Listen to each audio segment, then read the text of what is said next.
Mark in the count. The swing arm now coming back as our countdown continues.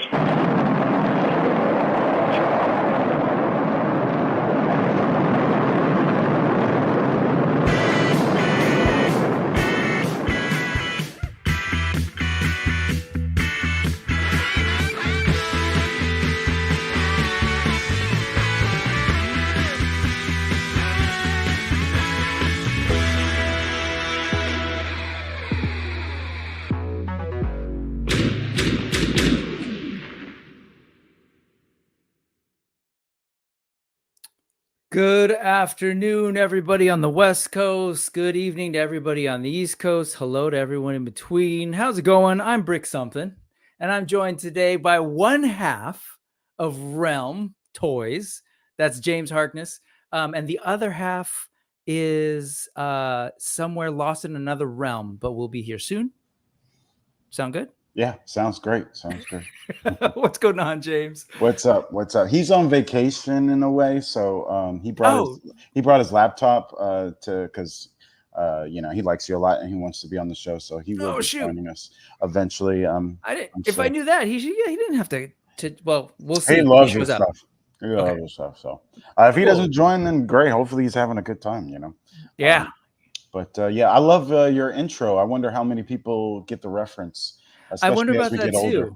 Older, I look at the every now and then. I have looked at the subs, and we're all old apparently who watch this show. So I think they likely understand the reference, the old person reference. So yeah, I think I'm younger than you, which is normally not the case. I'm 45 this September. Yes, you are, sir.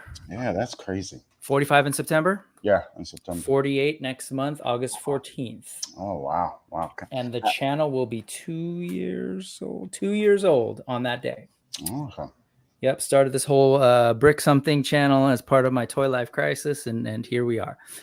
So, yeah, that was a great time, though. I mean, a lot of things came from. Are we talking about shutdown and lockdown and stuff? Yeah, kind of. Yeah, it was coming out of that area. A lot of great things did come of that, and yes, and I'm surprised that I'm doing it because I'm a teacher by trade. I don't know if you knew that, but I went to school to be a teacher. I don't know if you know that. Yeah. Well, I hope you made the right choice. I am not a teacher, so yes, I did. If you told me that after that experience that I would be spending my time for fun, getting on the computer and talking to faceless, people and chatting, I would have told you you're nuts because that was the worst. That was the worst teaching experience ever. But here I am. Anyways, man, you make toys. You love toys. You're making toys that I'm excited about.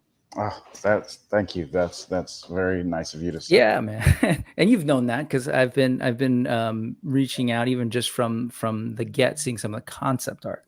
We will definitely be getting to your Brutal Realm toys and Kickstarter.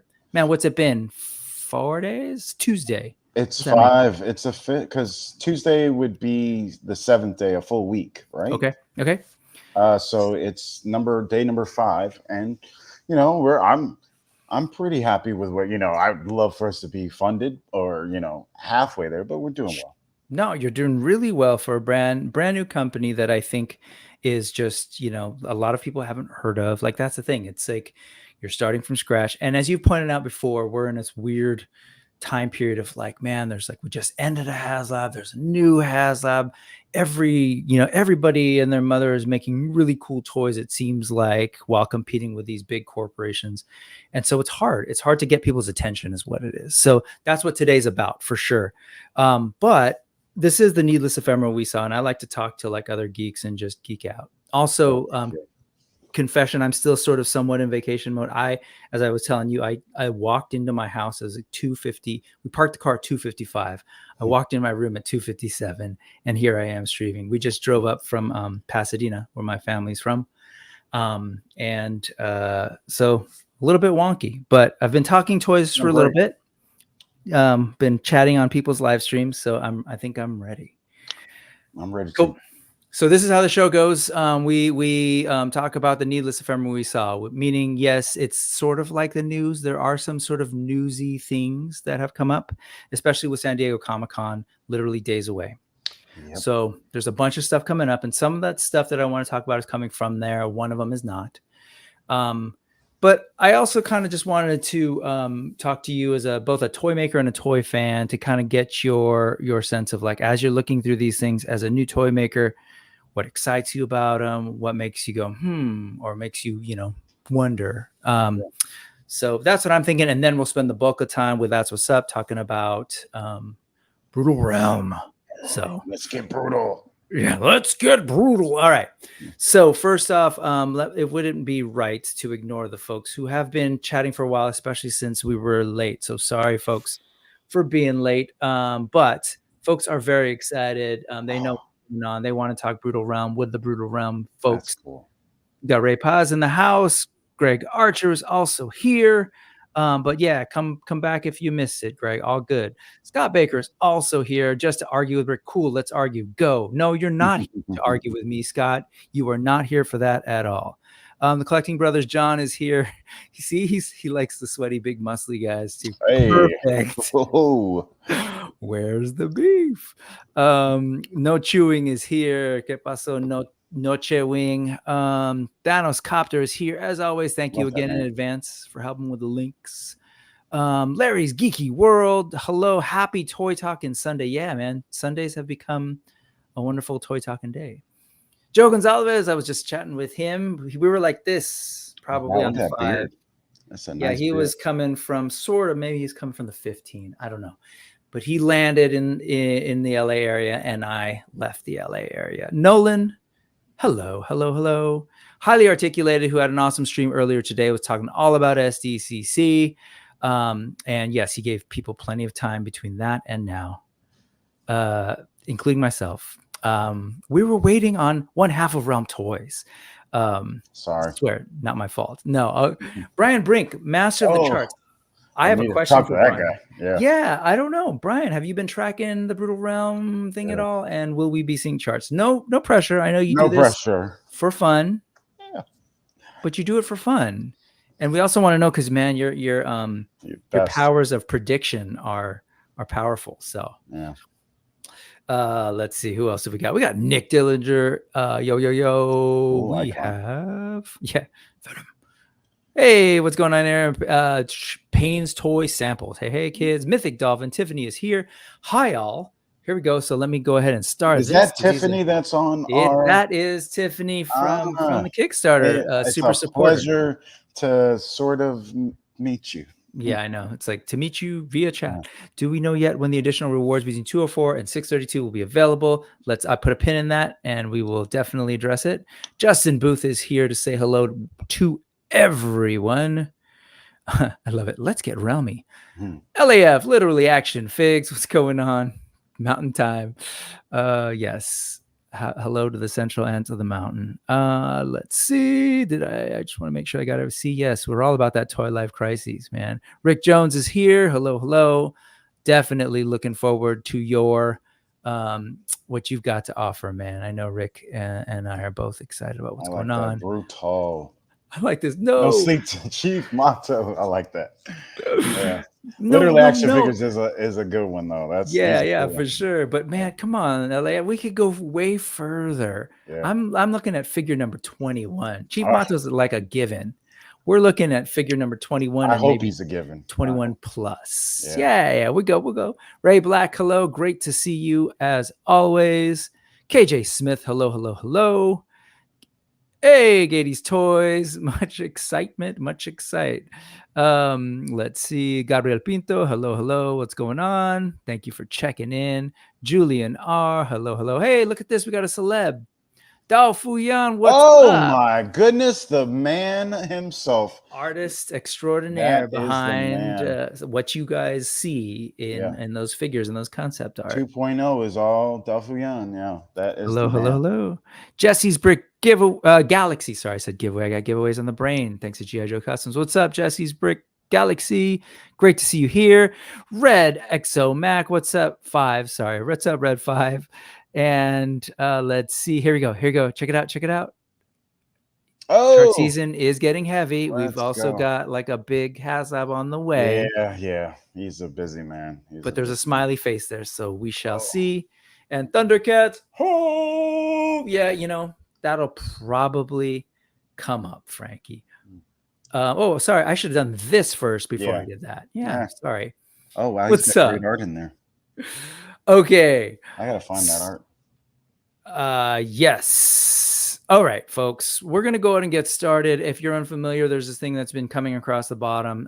If you're watching this on the replay, especially at the end of the live stream, I'll work on putting the links at that URL that's about to pop up right over there. It says bit.ly/brick something news, capital B, capital S, capital news, and the QR code. Oh, it mentions a QR code. That's over by James' face down there. So if you're fancy and you want to use that and you have 2 devices, go ahead and do that. I put all the links there because that's just the way my brain works. It's also how I organize the show. And you can kind of just follow along, because I hate it when I'm talking about all this cool stuff and you're watching a stream. They're like, wait, what was that? What was that? Where do I find that? Yeah. It's like, oh, it's right there. Thank you for sharing that. I'll click on it. Appreciate you. Okay. So what are we talking first? So first, let me organize this space. This place is super messy. We should go over here, and then I should hit this. This is what happens when you're coming in late. Okay. So, like I said, we will definitely get to this thing. Oh, hey, look, that said what I pledged. Oh. Don't matter. There you go. Hey, oh, wow. Thank you. That was very generous. Good.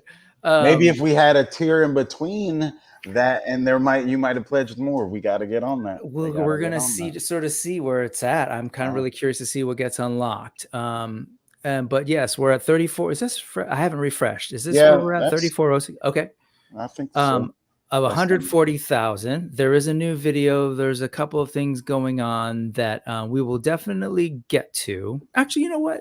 Let's play the video first for those folks who are maybe not quite familiar with the Kickstarter, so they can hear it, and then we'll talk about a bunch of other stuff in that context. So let me go ahead and share that now. Fresh with new voiceover. Thankfully I don't have to hear my own voice anymore. And sorry to everybody who did. They wouldn't have known if you didn't say that the first couple of times you were on like ACBA, but that's your call. Here we go. Warriors from Brutal Realm from Realm Toys. A realm of magic, alchemy, and savagery. Warriors from across the mystical land of Terran must create alliances to fight a greater threat. A warlord general who controls a deadly army of assassins born from the very shadows. General Grimskull and his Shadow army seek to envelop the world in darkness, and only our heroes can stop them. Bogun, the god of iron, bends iron to his command to create the most fantastical weapons. His shield, with a mind of its own, is even more powerful than any weapon that he has ever forged. Cronin, the destined barbarian king. He is everything the lesser men of his realm aspire to be, yet he must become more, much more, if he is to fulfill his destiny. Croman, the beguiled barbarian. 3 wicked witches thought they could enslave the demon of death in his body. But they lost their heads that day, and now that he is freed, so many more will too. Though these heroes, and even reluctant heroes, seem invincible, they must face an evil that is unstoppable in its conquest across the realm. The cold, calculating General Grimskull and his Shadow army, the Shadar. However, our heroes yearn more than anything else to face the unstoppable forces of evil. By backing this exciting barbaric new toy line from Realm Toys, there is so much more from the Brutal Realm that we are going to bring you. Let's get brutal. Ooh. I'm the one that dropped down the voice on the General Grimskull and the Shadar. And the original voiceover is just his voice, through it. And I don't know if it works. Everyone let me know if I should change it back to his just normal voice all the way through. So It's definitely, yeah, it's not, I mean, I wasn't distracted at all. Just like, oh. Yeah. I wanted to bring more, gravitas to General Grimskull. And then the way he says Shadar when I drop his octave down, it sounds so good. The general part is a little jarring, but then when he says Shadar, it makes me want to keep it in. Shadar. Yeah, he's like Shadar. Get that echoing going on in that. Yeah. Shadar. Yeah. Nice and and Jesse brutal. Falcon, the legendary man behind a lot of Toy Biz and Marvel Legends and a lot of Hasbro stuff today, is the one who graced us with his voice work. And that's Jesse without an I, unlike how I spelt it in the update. So I owe a big apology to him for that. And I have to probably re-upload the update. So if y'all see the same thing twice, that's the reason why. Folks are enjoying it. Rick is calling for maybe just a smidge more brutality. Just a smidge more brutality. Yeah, those last couple of photos there of the prototype Barbarian by The Amazing. You got so many cool people engaged in this, man. So lucky. More brutal, please. We will definitely be talking brutal today for sure. And then I love it. Maybe speak their names in some ancient language that these characters used long ago. Think about think about the lore implications that you can sort of build into this. Folks are loving it. People are pumped. That's awesome. And then Adam, highly articulated. If I may make a suggestion, the big bad General Grimskull needs to be unlocked much sooner than tier 5. Yeah, I would love to unlock Athena before that and General Grimskull, early on. I know a lot of people want us to do that. The reason why is Grimskull's armor is all new tooling from the ground up, and then he's going to have a cloth goods cape.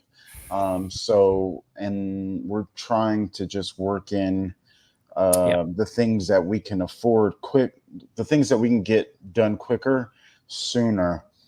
Because Grimskull would have to be later on regardless. So we thought, okay, well, might as well give these additional characters before that.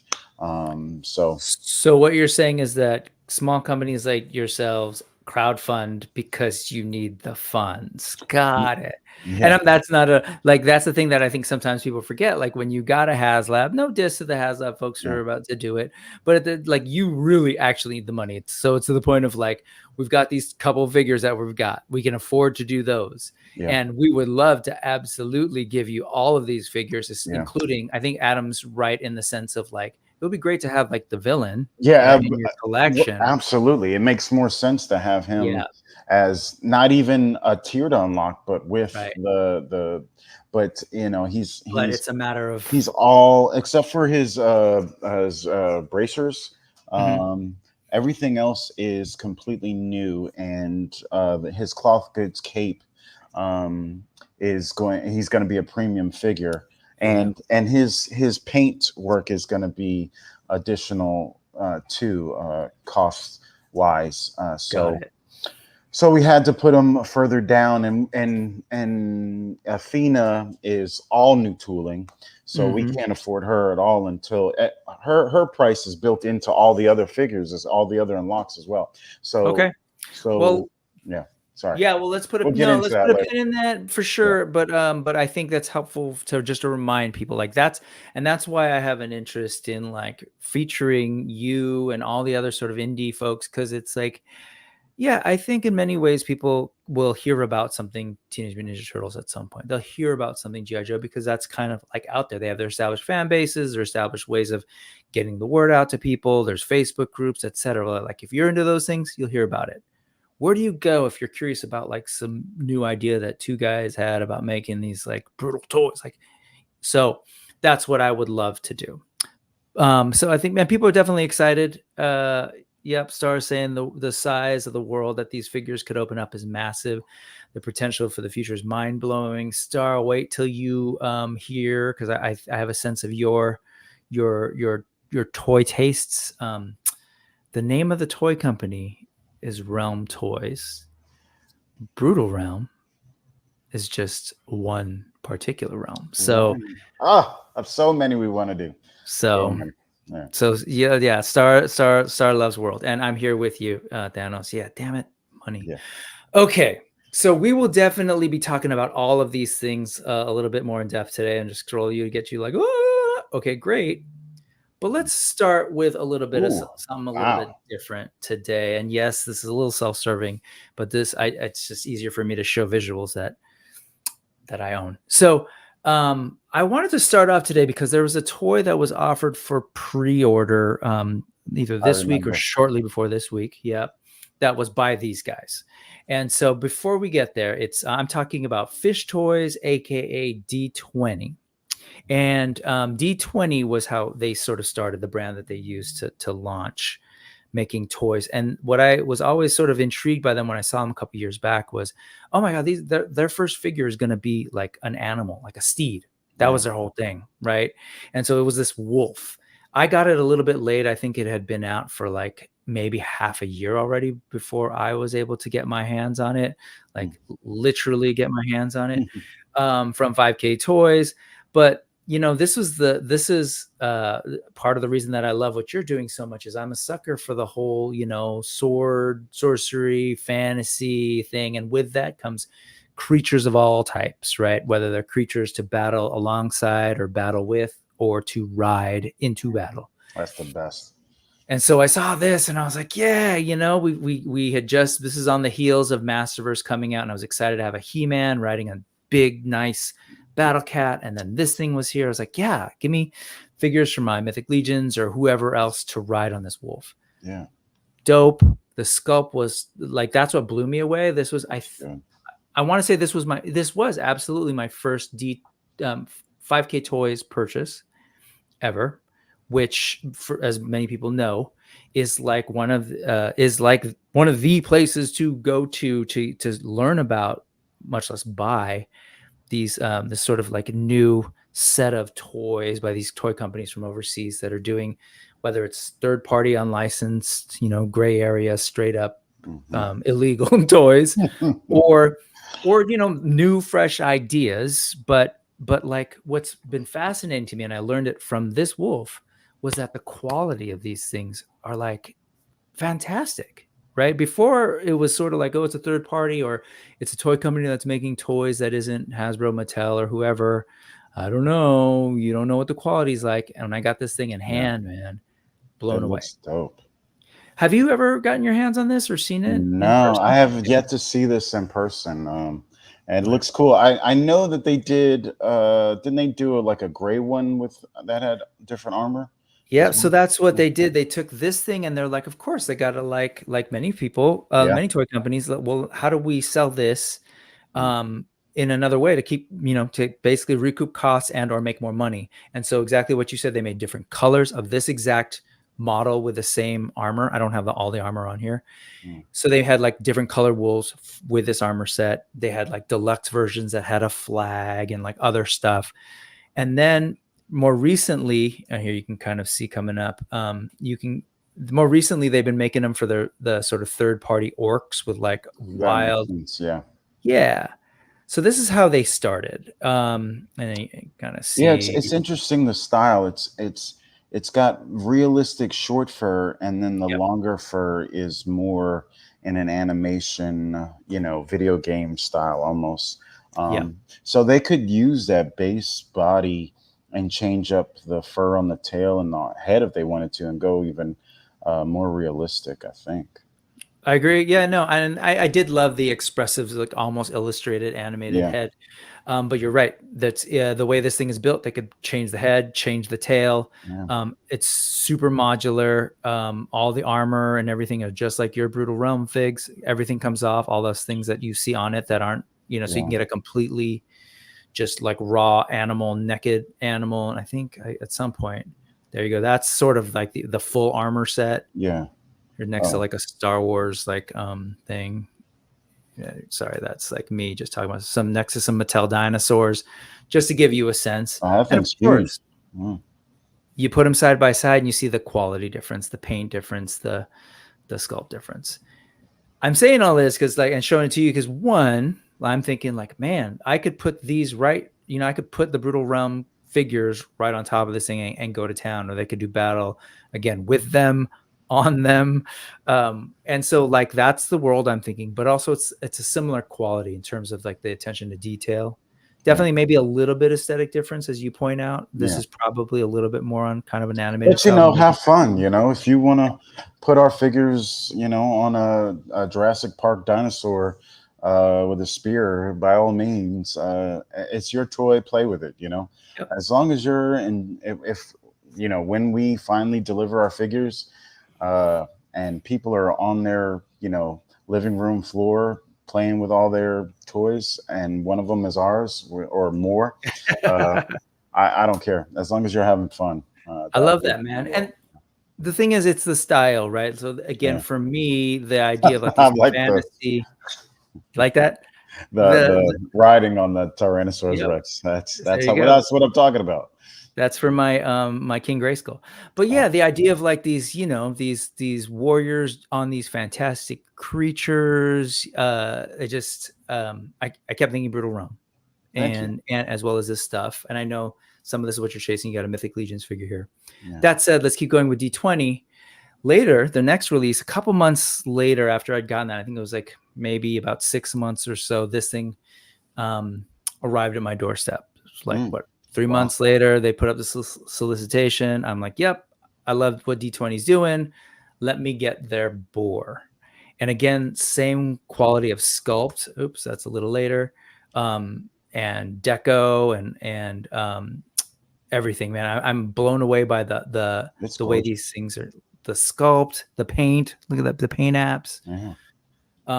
It definitely could move better, but it moves. It looks great in photos. It, you can do what I need it to do, and of course, like my figures can ride them into battle. Again, you can modular armor. Yeah, like you're seeing a pattern, right? Like not that different from what you all are doing. It adds so much more to a figure. I mean, that board by itself would be so much fun to have. But when you add stuff like that, it just creates a deeper world and just gives you more for your money. And that's what people want, I think. Absolutely. And I think I'm just curious. So this is all the Steed thing. And there's more that they've done, but this is something that's come up with Jason from Ewok too, just sort of like in their comic, they build in like there are creatures that they can ride. There are vehicles that they can ride. But he said several times, like, but we got into like making figures, and that's how we've really been thinking about it, and that's how we're geared at the moment. Yeah. So the idea of taking on something like even a steed, a mount, or a vehicle, it feels like it's a whole other thing. Yeah, it does feel like that. It does. Yeah, is that so? As another toy maker, is something you thought about? Or? Absolutely. Mm-hmm. We've already got like art of the direction we would want to go in. It's something I don't think, as long as we get funded and, things go great, we're going to have to make a beast for one of our characters to ride. Hopefully something like we try to do that no one has seen, but everyone has wanted. And that could be a whole bunch of things. I think I've spilled the beans before, like, because 1/6 shooter, like his favorite animal is a liger. No one's done a liger. Like, a liger is like one of the coolest animals of all time. Hyenas I think are cool. Mm-hmm. And then there's all types of things in between. So. Well, let me ask you, as a brand new toy maker who is still working on getting the funds to make the figures. What do you think of the idea of these other folks who are like D20 or Fishtoys or whatever they're going by, who have essentially kind of like, as we're starting to see, this was just the first two. They moved on to this. That's so cool. That thing's huge. It's sort of become a thing that they're doing. Yeah. So like at a certain point of what do you think of the idea of people just going like, well, hey, like get a griffin, and like there's a griffin for, in the meantime, while we're not making absolutely. Yeah, absolutely. If it works for you, then it's canon. Like I mix and match my toys all the time. I got my Mezco with what other Marvel Legends and McFarlane. Yep, Maybe not yep. McFarlane, but Mafex. I have my Mezco and Mafex like intertwined and stuff. I put McFarlane heads on my Mafex figures. Yeah. So you know, it's whatever works for you. You know, so. And I've just thought about it from the indie perspective of like, Yeah. man, you know, we can't do everything. Yeah. As was pointed out earlier, we're still trying to figure out if we can create the heroes and the villain at the same time. And But just because like, they make this doesn't mean there's not space for us to make our own version of it. that's true. You know, When you get there. everyone has their own version of a barbarian. Yep.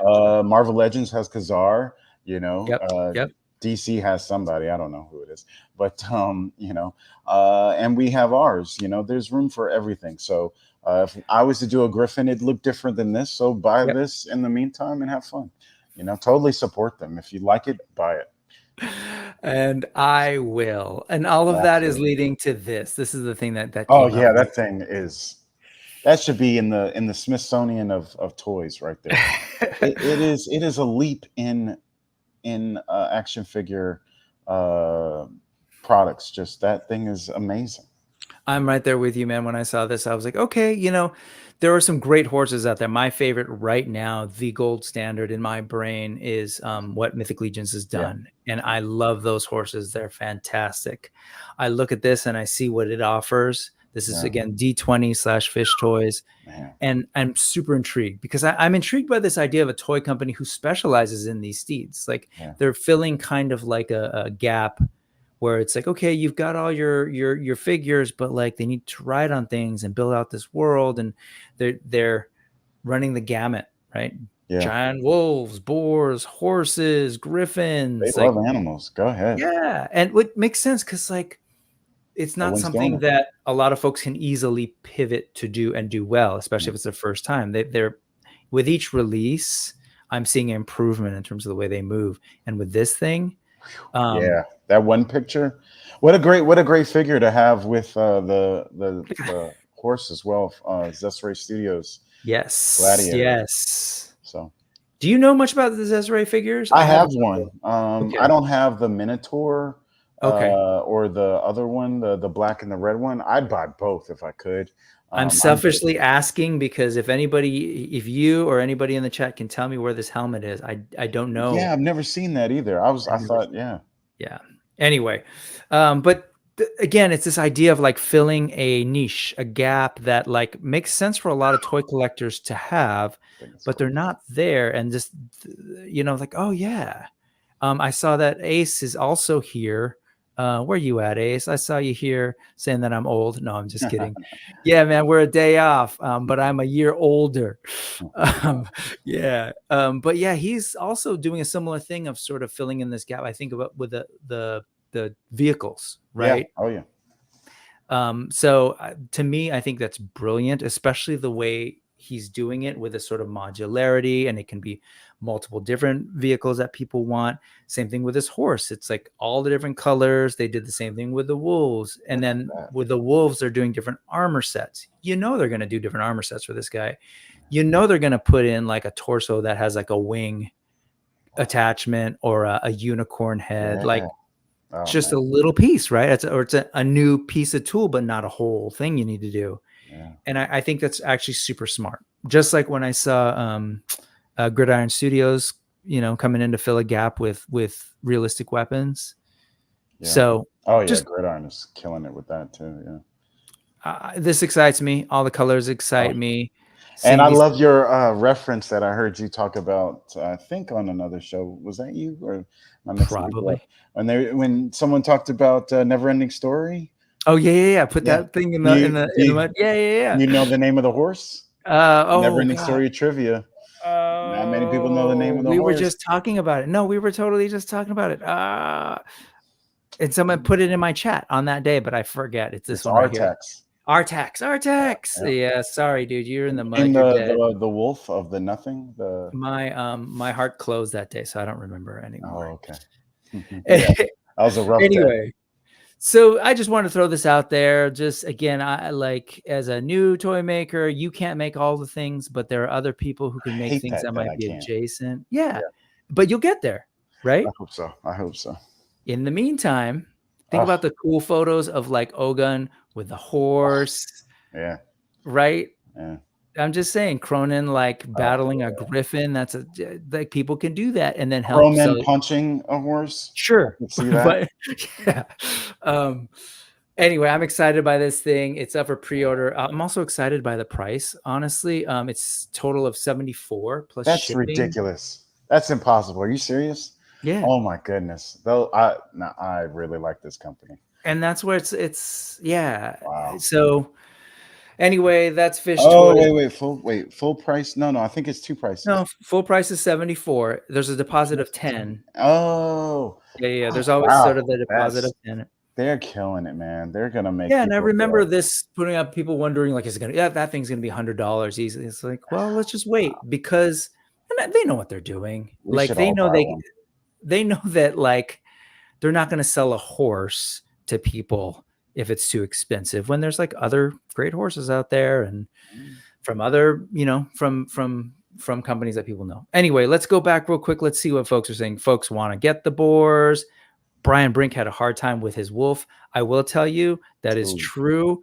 Man, the plastics and the fur, each one of those pieces of fur is pointy. So they use ABS for the fur. That sounds. It was like a hard plastic. I'm not sure. It's because even PVC, like in that shape, would not feel super great. So let's see who else jumped in with. Let's see. Yeah, man. Folks, Ace is saying keep at it, man. All the best for your campaign.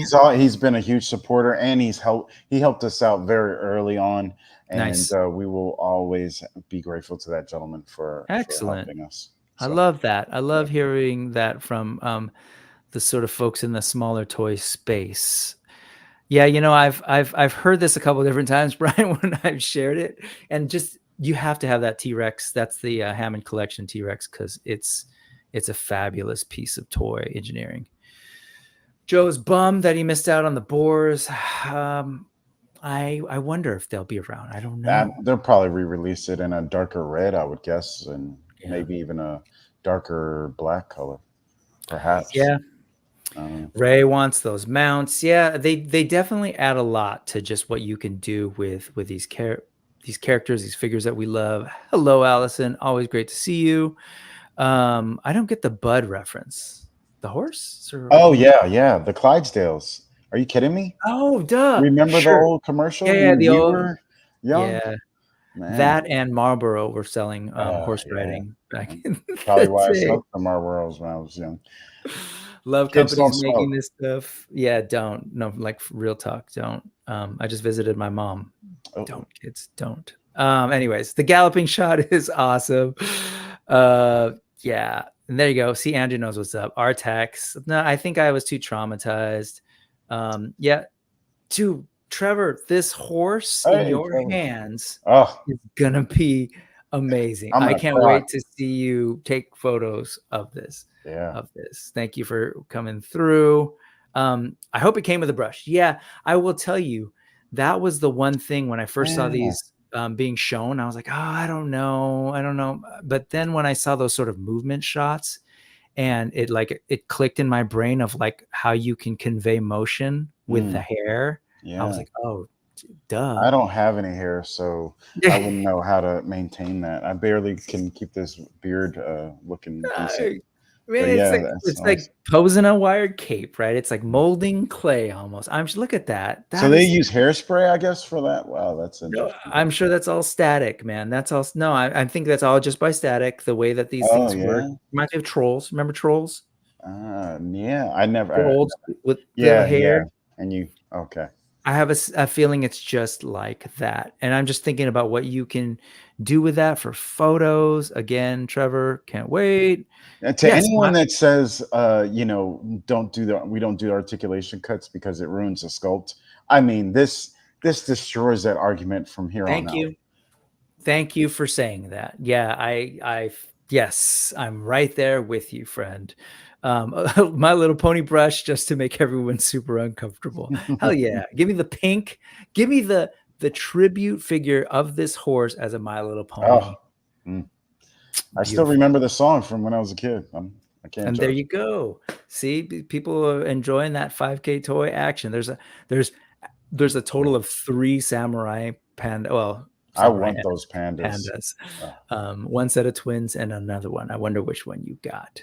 Okay, let's keep it moving. I just want to see again, new toy maker stuff kind of could be adjacent to what you're doing. Absolutely. The reason I'm also is like the idea of collaboration potentially in the future, just to throw that out there to all my indie toy maker friends. Yeah, when Fresh Monkey Fiction was using the warbler for their Sasquatch, I was like, wow, okay, that's interesting that they're doing that. But then they got their own body sculpted instead.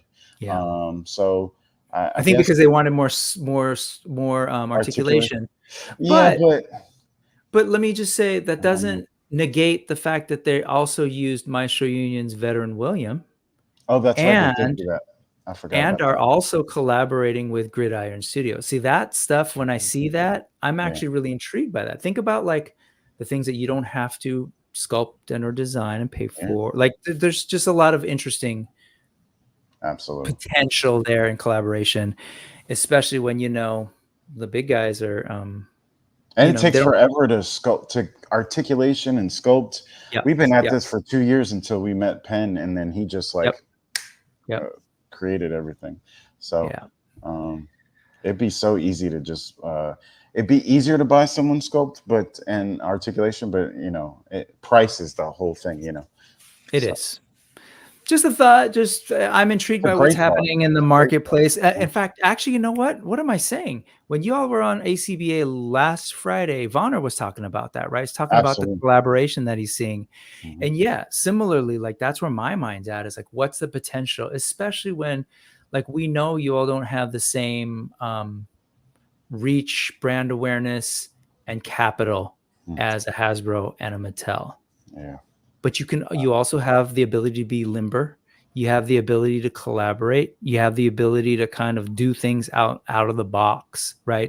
Make moves in ways that would surprise people. So that's just where my brain goes. Don't fully have a complete thought on what the potential is, but that's one of your that's one of the tools in your arsenal as y'all do it. Yeah. By my estimation. Okay. Let's get through some other stuff. SDCC is going to see a beautiful exclusive that not a lot of people have talked about.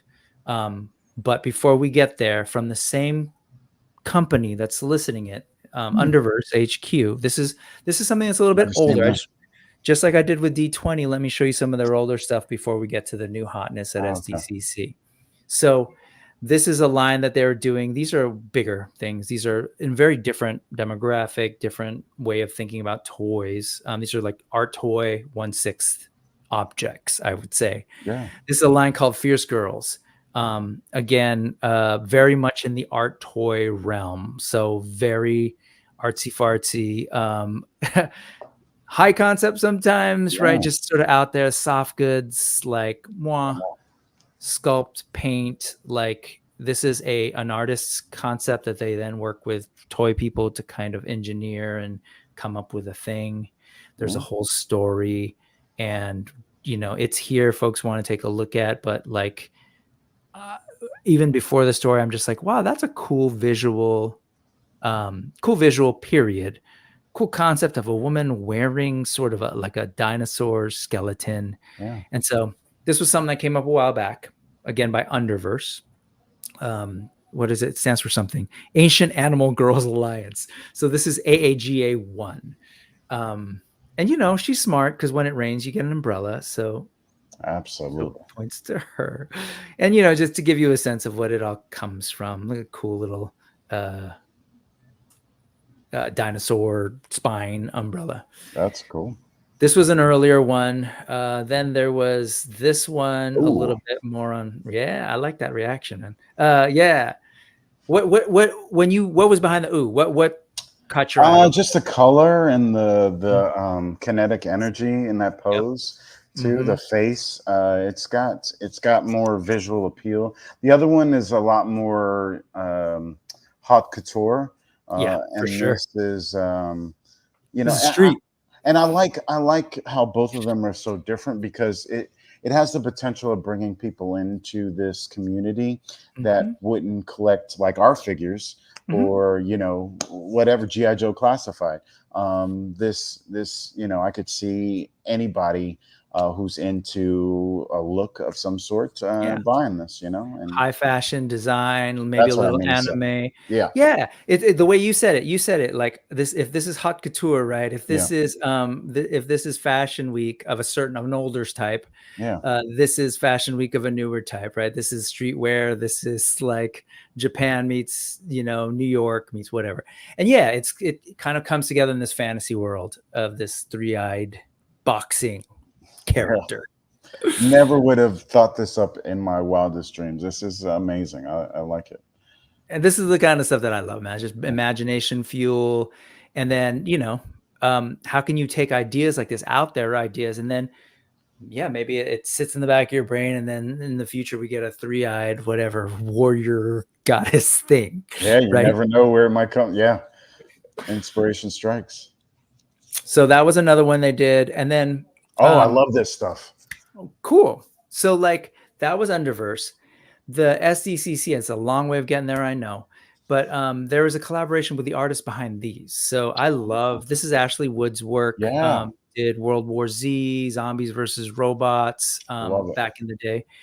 And so he helped.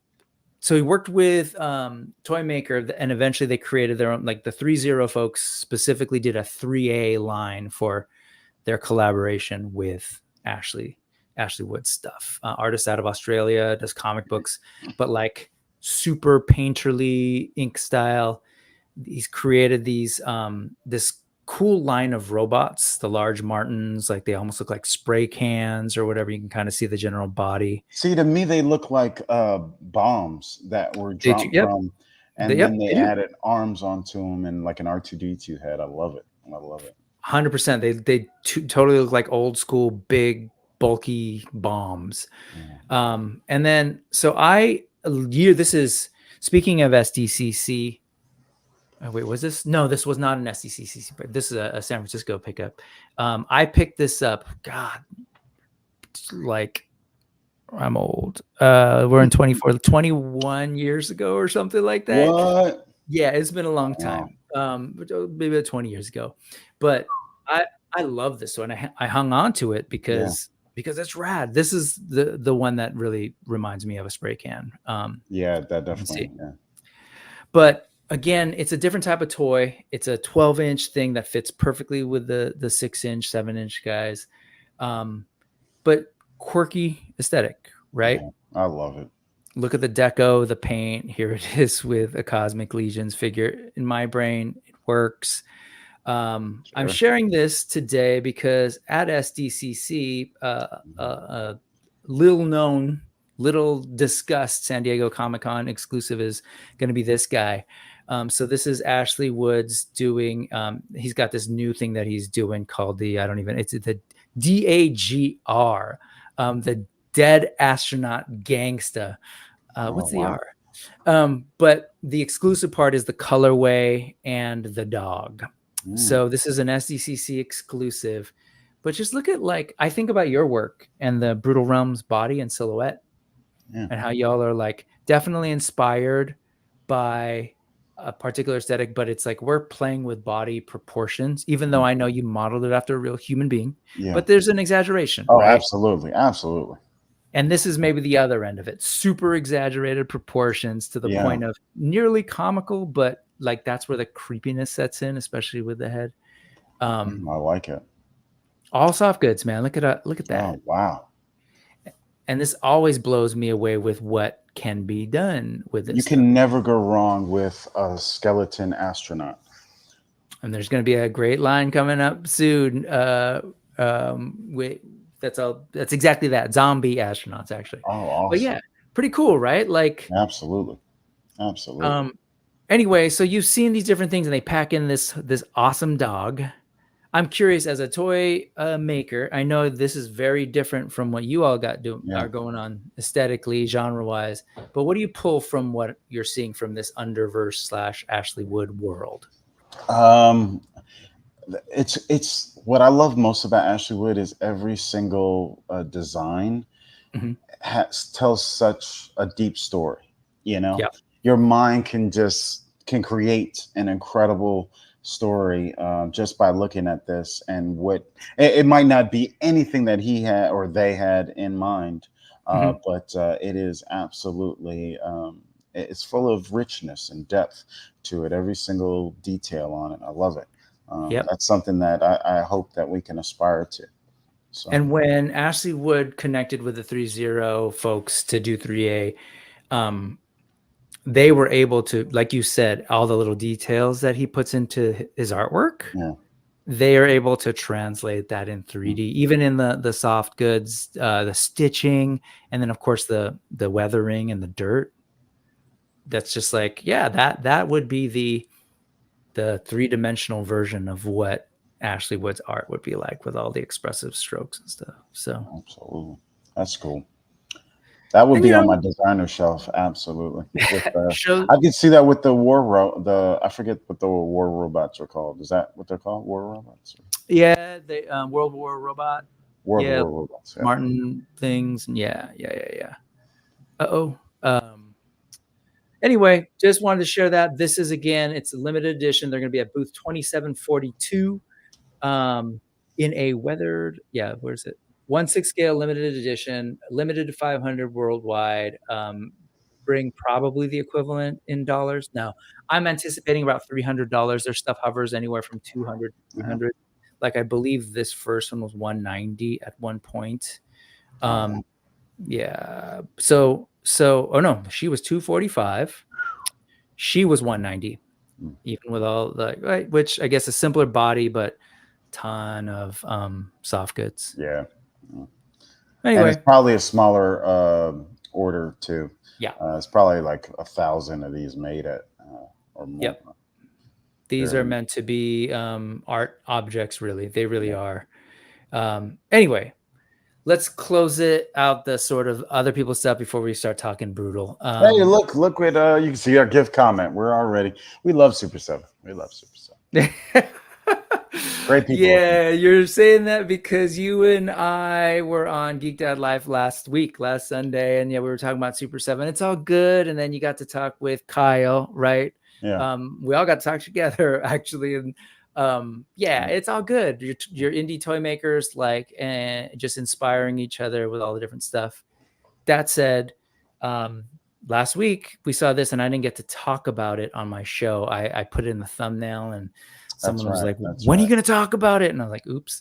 So let's talk about it. Absolutely. Were you a Dungeons and Dragons kid?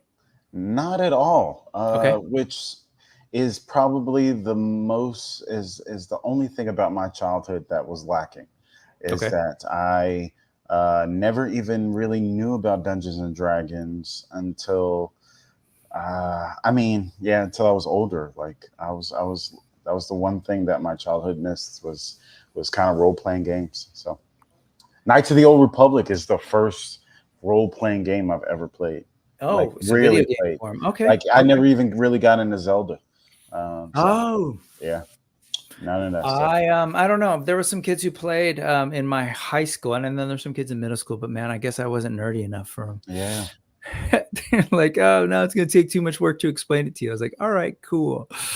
I'll go be a different type of nerd. But anyway, this is Vecna, and I'm excited to sort of see this translated by Super 7. I love the render. I get really intrigued by Super 7 figures, especially that are like different from that buck that they sort of inherited from the from Mattel. Yeah, basically. I wonder how they did that too. That I want to pick Kyle's brain about that. That's interesting. About how they inherited Mattel and Four Horsemen's sculpts for their company. It's because Mattel. Well, yeah, we could talk about it. I'm not gonna. Yeah. But I don't think it's unknown. But anyway, it's different, right? Like you see the body. This is completely different than anything. Like we said on Geek Dad Life's channel. If you had just shown me this picture, I would have bet all the money in the world it was NECA. And I mean, it looks, especially with the amount of paint, I've never seen Super 7 do anything that has this kind of darkness to it. So I'm really excited for them to see, because they're clearly trying to speak to perhaps fans' desires.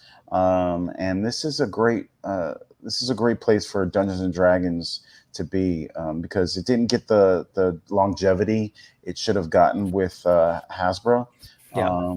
I think they took some missteps, and it looks like Super 7 is doing this property proper, if that makes sense. Yeah. No, 100%. And that's where, that's where they excel. It's like the thing that trips me out a little bit about this is that they've clearly got the license and interest in doing the animated stuff. Yeah. And there was no Vecna in the animated show. So I'm getting a little bit tripped up there. And I actually haven't asked Kyle about that. But I think it's exciting. It indicates what the sort of parameters are or are not. They can go beyond the animated show. I think I said that on GDL too. But I think that's exciting. I think it's exciting to see their take on Vecna based on the existing art. Like, yeah, there's some level of like, oh yeah, this is spelled out by the books. Yeah. But there's some level of interpreting that in the 3D. There's some proportional changes. So I dig that. And I'm curious what else they can do. Because I'm curious. Go ahead. Sorry. Oh, no, nothing. I was just going to scroll through. Those two heads are the exact same. Oh, no. Different expression. Yeah, there's a little bit of a rock brow thing happening on this one. A little bit. They need to go harder on that. Yeah, they're a little close. Yeah. But it's interesting to see the body type, like really thin neck with this tiny little bone attachment, this really tiny waist. So we'll see. If they just put a ball joint right there at that waist. Right here? Yeah, right there. A really good ball joint. It looks like they've got deep cuts on that single joint. That's good. If those arms can raise to a T pose, and that's a cloth goods cape. Skirt. Mm-hmm. All the articulation for what you need for this character should be there. Should be. Yeah. If it's the range that it should be, this is going to be a knockout of the park for them. So. Sorry. Yeah, Thanos is with you on the soft goods. Joe's never wanted a hand and an eye so much. Yep. Yeah. It's amazing. Like, all those little details. And again, that's what I think they really excel at. They're like, we zone in on a property and we'll go as deep as we need to really provide that object for the fans. So we'll see where they go. Looking at this, I think the ball or the joint isn't in the waist. I think it's in the rib cage, from what it looks like. I think all the hidden up in there is up here. So there might be a twist at the waist, but I think it's all up top. It's really funny how this is one of their worst line, and again, when they're not sort of, I don't know, handcuffed, I guess, to like a brand, it's interesting to see what they can do. So there's a ball in there. It doesn't have the best movement, but I'm like, oh, I haven't seen that in their other figures. So like they want to explore. There's like, things happening with these legs that I really like that remind me of what's happening here with Vecna. So we'll see. I just want to see them hit the range. Just get it's got to be able to bend a little bit, 90 at least, and then it's got to be able to crunch a little bit and a little back and side. Doesn't, people aren't asking for the worlds from Super 7, just a little bit of range, and it looks like they're moving towards that. So we don't have to speak too much on this one, but this is also something that they're offering that'll be shown off at their store on site over at SDCC. I don't know if they'll also have it they'll probably also have it on the con floor. But so this is their Tiamat that is going to be done in vinyl, not unlike their Reptar. And it's pretty big. Not 20 inches by 15 tall. You look at this, you don't see a whole lot of the render cuts. I was asking Kyle about this one specifically too, and he was saying like, so much of the articulation is not there, but it is, of course, a limited vinyl figure. But he's saying the wings will actually articulate. There are definitely more happening in the head and the neck than what is shown here. So all that to say is that there's more to come, and we'll see. But essentially, it's going to be a chunk of vinyl with a couple very limited articulation. On the one hand, really cool that like we haven't gotten a modern, beautiful sculpt of this that can move even just a little bit. So I don't know. We'll see. I think I don't want to say, because I don't know what has been said about the price yet. So I'll keep that because I'm forgetting. Yeah, I don't know anything about the price either. That's where, because vinyl isn't cheap, I don't think, right? I don't know. I don't have any vinyl figures. Oh, you mean vinyl figures? Oh, no, they're not cheap. I mean, Mondo put some stuff out. Even in Japan, I was just in Japan looking at theirs. I was thinking like, oh, maybe the Sofubi will be cheaper. It's like, nah, I mean, the cheapest you'll get is $60 for something like this big, or $40 actually you can get. But that's because of the strength of the dollar. You bring it over here, all of a sudden it's $80, $90 for something about this big. So, oh wow. I don't know. But I just think it's cool that it exists, especially for folks who are super into it. Yep. Curious about this. Price with Super 7 is always something to be interested in. Star is a fellow fan of Animal Warriors of the Kingdom, and AWOC killed it with the way they executed their crunch. Yeah, I love it too, especially the way it's molded, the way the sculpt sort of blends in with the articulation. Yeah, AWOC always cuts it perfectly on that. They always design it where it's right in with the cut there. So really happy, Joe, that you're getting these D&D things that you're into, man. Mm-hmm. Good. And the Whizzes Kids version too. All right, so that was that, and then we'll close out with the Super 7 stuff with this. This was kind of another thing that they announced, and I know that you have some interest in lion-type characters. Yeah, they might have my money. This was a tease for a brand new Lion-O.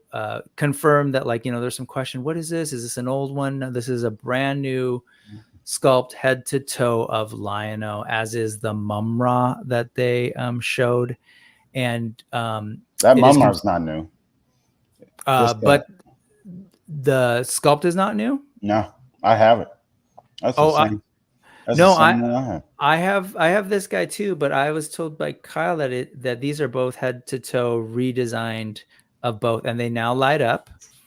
What? And the LED, because I was asking about this, it does light up both the eyes and the chest. Mm-hmm. The LED unit is somewhere in the chest. He said he said on IG, he was saying think like Mezco, and it doesn't really hinder the articulation. I don't know if that means like light piping or what. Yeah. I mean, and when he says hinder the articulation, I'm assuming he means, well, like the arms and the chest.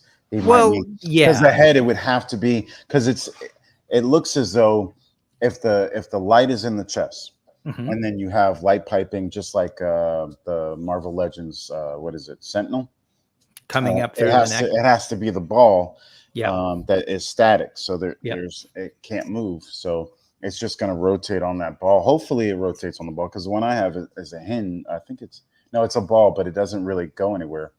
So maybe this has a little bit more articulation in it. But I'll have to compare now that it's two different sculpts. Yeah, the abs look different to me. No, this is different looking to me from the one that we got. I think that one was, from my understanding, that was sculpted by the folks at Four Horsemen. I don't know if this one as well, or if this was in-house. If it's not, whoever did this, that's impressive. That's on the same level as Four Horsemen. That's gorgeous. Oh, they've got definitely great folks working on it. I will say about this, the one thing, because I asked, he said head to toe. I was like, oh, I'm excited about that.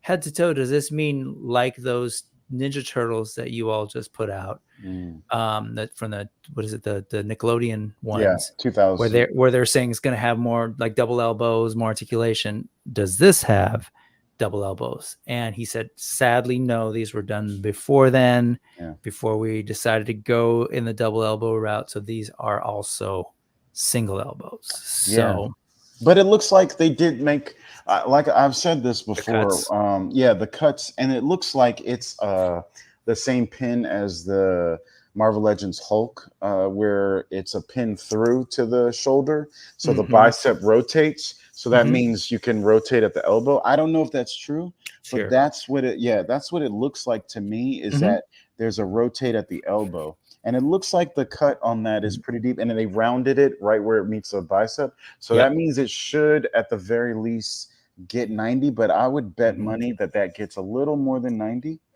And they did the kneecaps on the bottom parts of the leg, which is accurate, because I hate when they put knees on thighs when you bend it. And then the kneecap is, no one's knees look like that. Drives me crazy.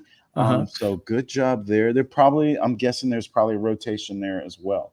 And again, I'm pretty sure that this doesn't fully show us the articulation, but it is interesting that they're going to go back to lino and re-sculpt the entire thing. And of course, the light up feature in the eyes, which is kind of cool. And I'm with Brian. Just when he thought Super 7 couldn't milk me anymore, that's what I told Kyle when he broke down what was all. I was like, okay, sold. And he sent me a mission accomplished gift. So I like Frankie, it's 2 of each.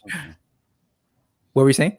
I said I was just saying I like the shoulders and the way the bicep cut is on our figures. I do want us to eventually, for what we're going to give you guys, is work on the shoulders a little bit more, where it cuts more into the bicep here and comes down a little bit, because right now it's just kind of like almost a straight line, but I wanted to come down a little bit more. So gotcha. And the shoulders need to be a little larger on our figures. See, that's why I want to show toy maker stuff, because I love to see, like, the second you were right there, like, oh, let me look at those, let me look at those, let me look at that. And you've been working on your one line, and that looks good. That looks good. I'm proud of them. Good job. Yeah. Good job. Where do those wires go? Yeah, that's funny. I think it was Thanos who was saying in Adams, have you seen where is my Illidan? Have you seen the Illidan, the World of Warcraft sort of demon killer guy? No, I don't know anything about World of Warcraft. Oh, I have seen him though, actually. Okay, so the entire LED is inside the head. Yeah. Tiny little thing. You turn it on with a magnet, which is that's what I think is happening with his head, because it's the hair. There's so much hair. That's what I assumed, but Kyle said it was in the chest, so I was like, even "Oh, that's for Lino." Oh, that's what I wonder. I suppose there is some room for a different interpretation from what I said, but why would you do it 2 different ways? Isn't that more costly? Well, it's 2 different molds in terms of R&D. Yeah, but the sculpting and you know what I mean. And then I wonder if the belt lights up. If the light source is in the body, then the belt should light up. I don't know why they wouldn't show it in the promotional photos. If they're putting the light in the body, you should have it where it lights up the belt, and then the light piping goes through the diaphragm. But then I guess it would be off center as soon as you moved it. I don't know. I don't know. That's what I would think. I'm sorry.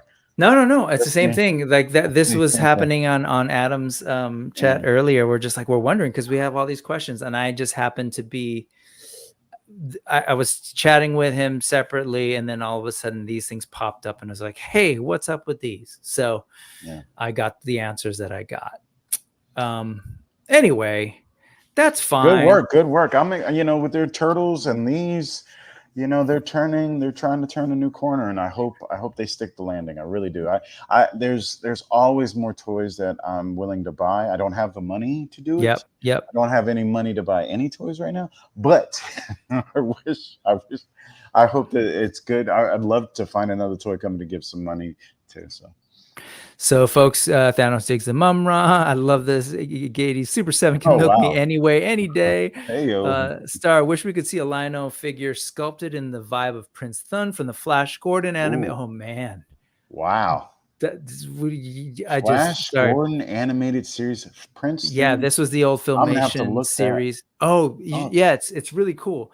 But I'll tell you, there was these guys put out something, a figure, like a concept of something that kind of looked like Lion-O, but clearly wasn't Lion-O. That kind of has a vibe of, I think, what Star's saying. Huh. I didn't know I there don't was know. a Flash Gordon Filmation series. Oh yeah, man, it was great. And because it was animated like the old Star Trek Filmation cartoon, they did like aliens for days. They were just like, we don't need to do humans because we can just draw whatever we want. You know what doesn't get any credit for animation? Johnny Quest. If you watch the Oh hell yeah. original, like first season or first 2 seasons, it was so ahead of its time. Oh man, all of those. So we do a whole show on Hanna-Barbera, Alex Toth designed stuff, like Oh, you know your stuff. gorgeous Herculoids, like Oh, man, yeah. Herculoid. And there's people in this chat who go crazy every time we bring up Hanna-Barbera. But yes, I Obi-Wan. wish somebody could get the Hanna-Barbera license and make some Exactly. cool figures. Man, Give that us would be Space awesome. Ghost, Herculoids, give it to us all. Man. Shazam. Obi-Wan says, I thought both of these were going to have improved articulation. They did. I wondered that same thing. It's improved. It's not quite double elbow, though. It's definitely not double elbow like the new Ninja Turtles are. So, Gades, Mumra's got more toy colors, I think, lighter blues. Frankie's saying, Brian said that, Brian Flynn said that you will push his head down to make the eyes glow. Yeah, Smart. to turn it on, to switch it on. Just don't know where the light is coming from. So my old ring from my Thundercat won't work anymore. Put it behind. Was it back of the head? No, it was on the back. It was the chest. Yeah, it was right there. Yeah. I don't know if I ever had any Thundercats toys actually. My cousin did. I wasn't. I thought they were a little boxy looking myself. I love the cartoon, but oh no, Andrew's out. No sale. Oh no. Even though the lights don't get you. Yeah, there's a bunch of stuff going on with that. Let's see. All right, let's go ahead and sorry to jump past everyone else. I know there's a ton of stuff here. Real quick, I'll just shout this up. Barbara. Let's get brutal for a second, man. Let's go. Right. I know you're like, man, can we talk about our thing? Yes, we absolutely can. That was the scene. Let's go to That's What's Up, and let's talk about the team first. Oh yeah, let's talk about this guy, man. Let's talk about the team. So you got a bunch of wonderful people involved. As a small toy company, you're a little bit more nimble. You're pulling from the resources that you have available to you online. And let's start here. Yeah. Let's talk about Dao Fu Yan and like how did that connection make? How did you find this artist? And it happened all because of Odious. Probably my whole toy line. I have to thank Wade and the Tuesday Crew for right. Adam Van Wickler. You know, being in contact with them, whether they liked it or not. You know, they're inspiring. You know, Wade started his own toy, I was following that, and I started just thinking, you know, people started getting their own custom heads made. I started getting my own custom head made from Orbis for this ape line. I was thinking of doing a stop motion for. That's still on the back burner. And then, you know, it just grew from there. And I started making my own, getting my head sculpts designed by someone. And I thought, well, if I could get the head sculpts design, couldn't I get like a 5 POA figure design? And so Orbis and I started working on a 5 POA that never turned out to be anything. Then I just started thinking, I think I watched Primal. And then Erwin Papa's Masters of the Universe drawings were hugely popular, inspirational to me. And I wanted, I made like a Skeletor that was inspired by his artwork. And I wanted a big, super muscular barbarian, like even more muscular than what we've done. Like if I could have made what I was thinking exaggerated proportions, super exaggerated. I thought, you know, this will be fun for, you know, niche, you know, collectors. And thankfully, Jason reeled me in and other people, and I started making. And once we got more realistic about it, the proportions became more and more realistic. And finally, I found Penn through looking at that Odious figure that he designed, and I just saw the genius in it. Yeah, I mean, if you look at that thing, it is amazing. The dinosaur hands come from, Tuesday Crew, just chatting craziness, and I mean the choices. The diaphragm, how beautiful that cut is on that diaphragm. Yeah. The shoulders were unlike anything I've ever seen. I had to like question him about it, and he was like, "Oh, he schooled me on why he did it, and it makes perfect sense. It's to hold up the hands. It has a different kind of ratchet system for it. Okay, got it. And the head sculpt on that is gorgeous. It I was really just is. like, and we were looking for another designer to take our figures to another level. And look at that neck joint too. I mean, it is phenomenal. When he does our primal figures, it's gonna be phenomenal. But so help me out real quick. When you say you brought him to kind of take your figures to the next level, like Body 1.0 was having problems. What timeline wise? Just a few months ago. Penn is a genius. He was. We were hoping that he could just fix some of the issues with the 1.0, like the knees weren't as nice as we'd like. The shoulders still weren't working properly. Okay. I suck at using my camera. The shoulders still weren't working like we wanted them to. The body looked good when we rendered it all properly. It looked great. But then when we printed it out with Nico Hodges' input, we realized that there were some issues that it didn't work as promised. And so we wanted Penn to fix these issues. And next thing we know, Penn was like, "Yeah, I've got this. I've remapped it from the ground up." And he just redesigned it from scratch. Amazing. Something that we had been working on for 2 years. At first, I was like, "What is he doing?" And then I saw what he did, and I was like, "Oh my God, he's a genius!" And we printed it out. And Jason had printed out the old one and was working with it, and then he printed out with Penn Dalfuyan did, and was like, "This guy's on the level." And I was like, "Yeah, I can see that. That is incredible." Because I was not sold yet, and Jason was like, "Trust me." And thankfully, Jason is smarter than me, and he was like, "Dude, this guy's killing it." And since then, been so happy to have him on the team.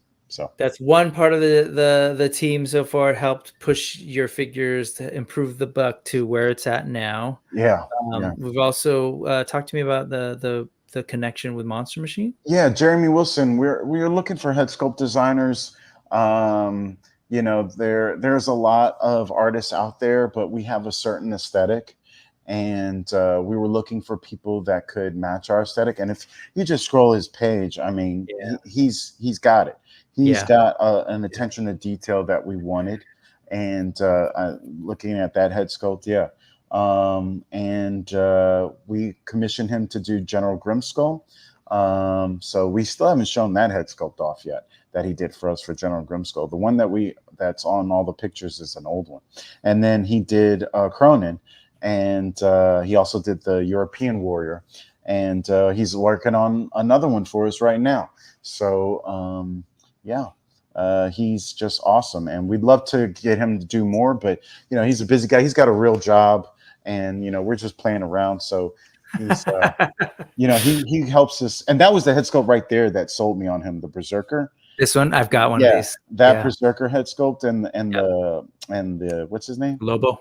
Thank you. Yeah. Yep. Wolf. Those two head sculpts was like, okay, this guy can bring what we want. I'm with you. I ordered this one as well. Yeah, I wish we could just take that head sculpt and put it on one of our figures. No, I mean that is amazing. It's beautiful. Yeah, it's gorgeous. So that's cool. So you're assembling the team. Let's see who else we've got. You've got Ken Coleman. We were following him for a long time. I didn't think we could get him on our team. And Vonner, having all the connections in the world, was like, "Oh yeah, Ken and I are really cool." And he was like, "Yeah, he likes your work. Let's see what we can do." And then Ken just started creating artwork out of the wazoo. I mean, this guy just pumps artwork out. And all of his stuff is absolutely gorgeous. I want to print them all up when we have an actual brick and mortar office. His artwork is just going to be just hanging up. So I really dig the typography, the typeface that you ended up doing both for your company it name. Took us a long time. It's cool. Truly brutal. If you look at that box art right there, that art, unfortunately, that head is so small because of my fault. I had him size it wrong. You can see this head. Yeah, no. Figure? The figure is fine. The art, yeah. Got it. He resized it, but that's still using the old artwork. So sure. When we do the packaging, it's gonna have the correct size head. Gotcha. It's clean, but it's like playing that clean with the dirty of the brush strokes and the art and the color. I like it. I like the dirtiness. Really good that choice. old gray skull, Motu style. Oh yeah, that shows the new one. I think if you scroll over one, I think it shows. Oh, it just he's shows got it cut off. Yeah, fudge. Probably because of this conversation. But yeah. So he's working on the illustration as well as the packaging design. Yeah, he might do a card game for us in the future too, because he did that for Motu. So a thing that he's familiar with. And then let's see who else. This guy helping you guide, offer some powerful guidance and help manage the project overall and get it made. Turn these things into plastic, right, David Vonner? How did you get connected with him?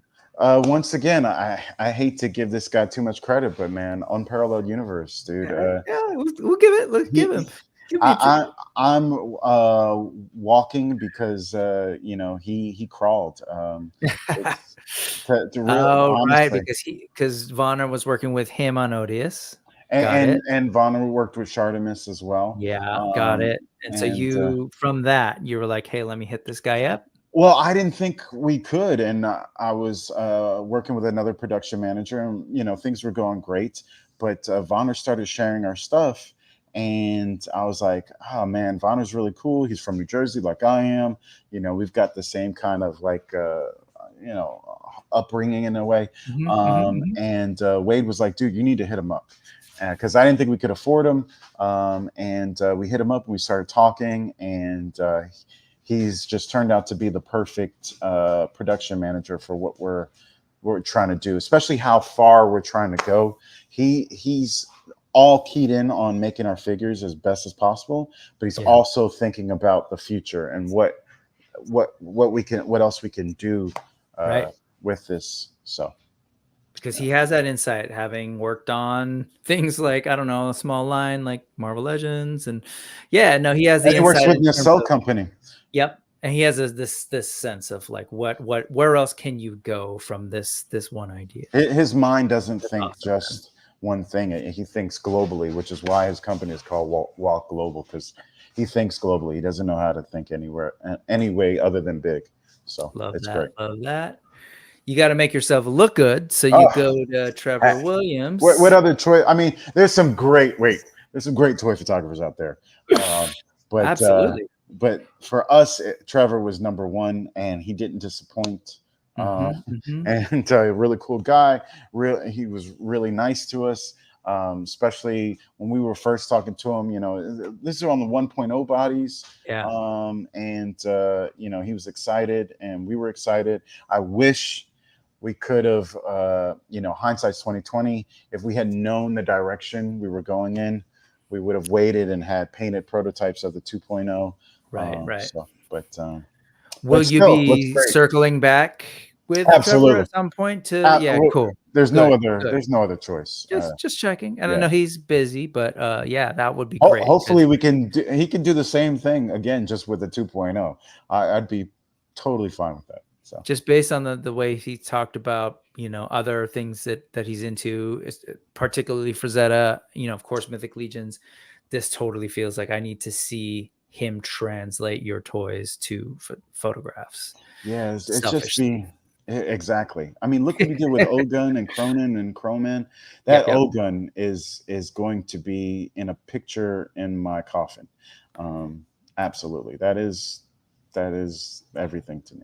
You know, I'm feeling bad right now because it occurs to me that I don't have the 2D artist, the who was working on the concept. Oh, And it's the okay. Desar, DESAR. Should pull up his name, and then I it's got it. like a Yeah, I UFO. follow him. I just didn't pull him up. Something. Yeah. Yes. He was the first step. Desar was the very first step in this whole journey, other than Jason and I forming, a partnership. I featured his work before the Marvel sort of inspired stuff. Yeah. But yeah, a lot of this work, I totally see how it translates to. Yeah, look at that female figure. Yeah, the female barbarian is like right up. So, since we're here, so you saw him on Instagram. What art were you particularly looking at that was like? If you scroll down, I think I can remember it. Let's see. I think it was an animal type character, not the elephant. Maybe it was the elephant one he did. Oh, there it is, the lion. So the lion. This one was it, the lion? Yeah, the lion. Okay, I was like, oh, so good. Yeah. I think the lion was the one that got me into him. There's so many pieces of his artwork that just drew me in, and we were looking for someone who could, just rough out an art for a drawing for us to kind of who understood the proportions. Yeah. That's what spoke to me the most is his idea of proportions.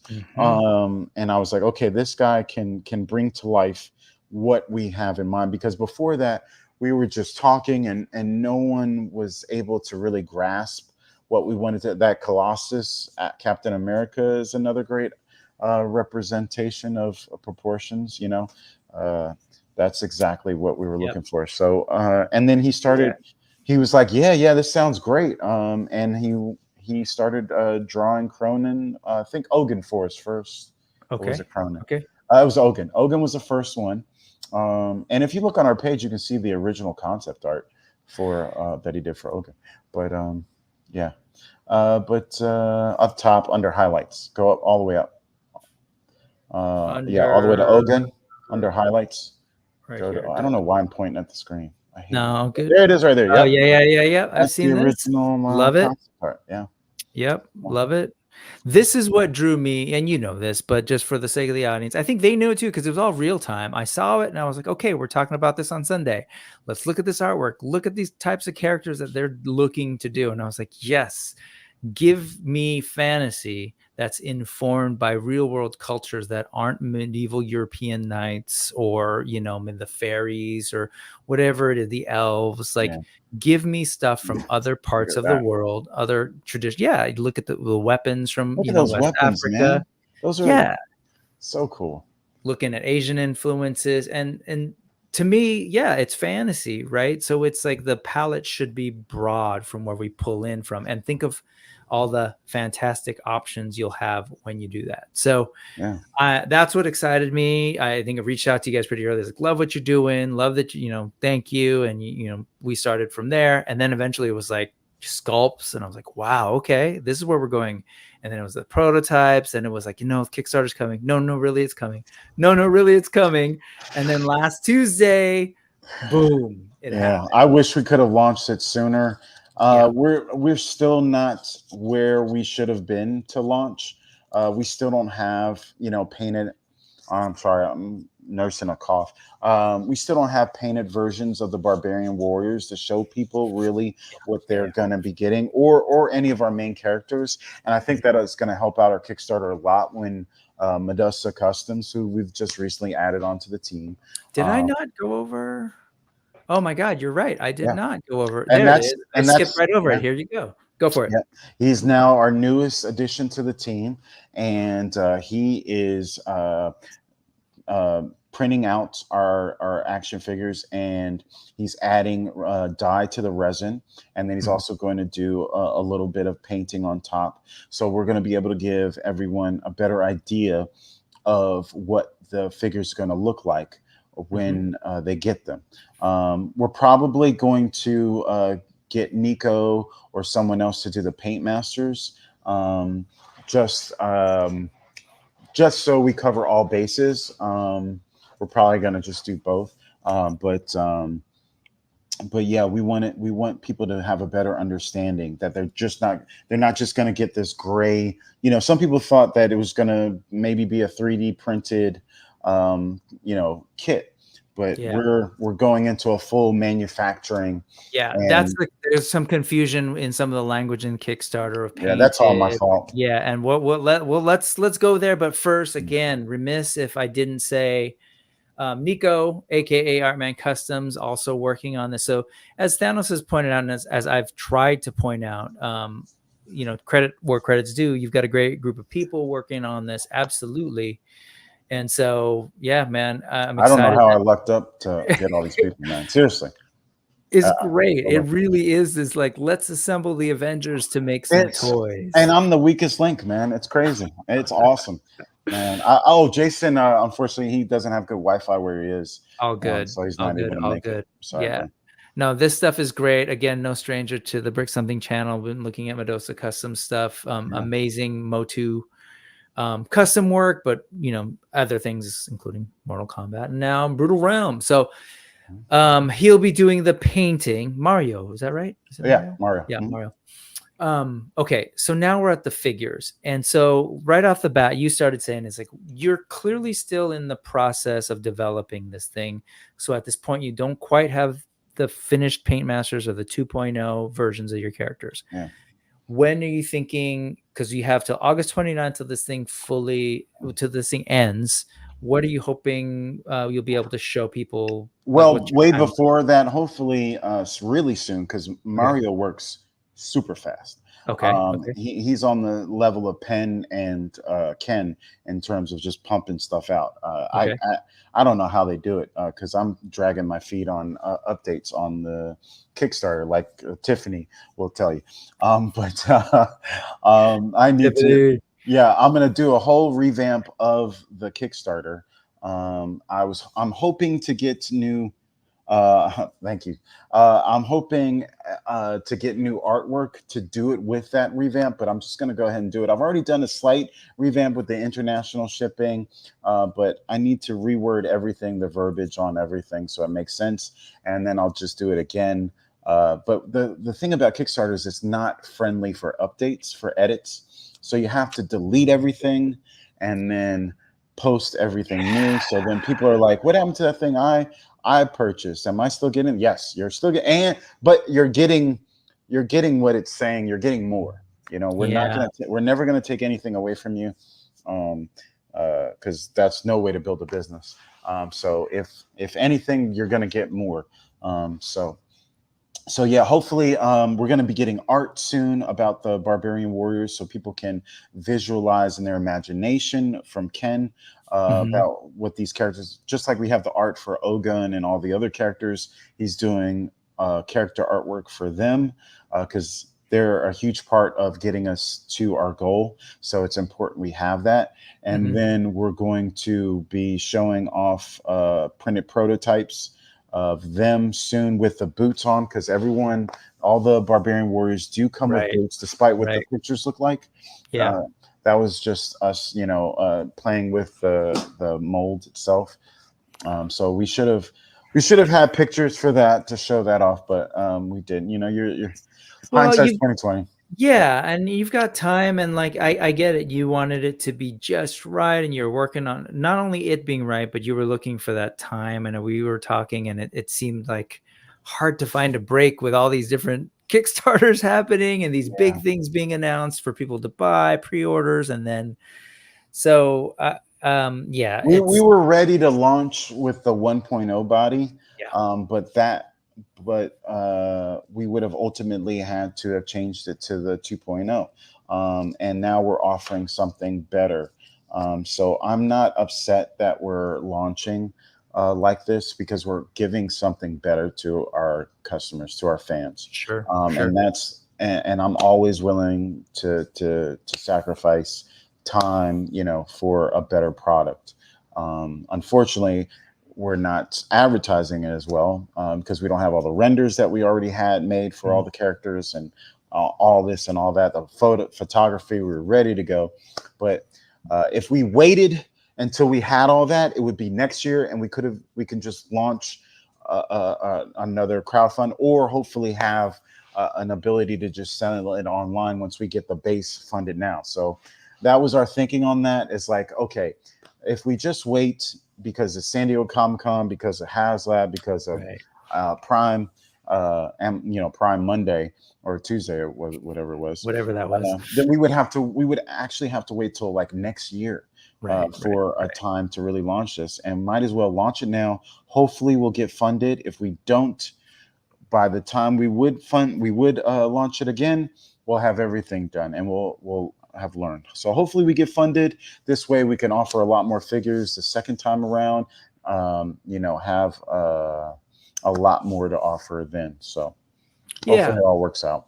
Well, sometimes Kickstarters, I think for a brand new line, right, the big trick is trying to get people's attention, and you guys are in a good position because I know a lot of people are interested in what you've got to say. It's just, getting out there. You've already been doing the sort of Kickstarter tour, right?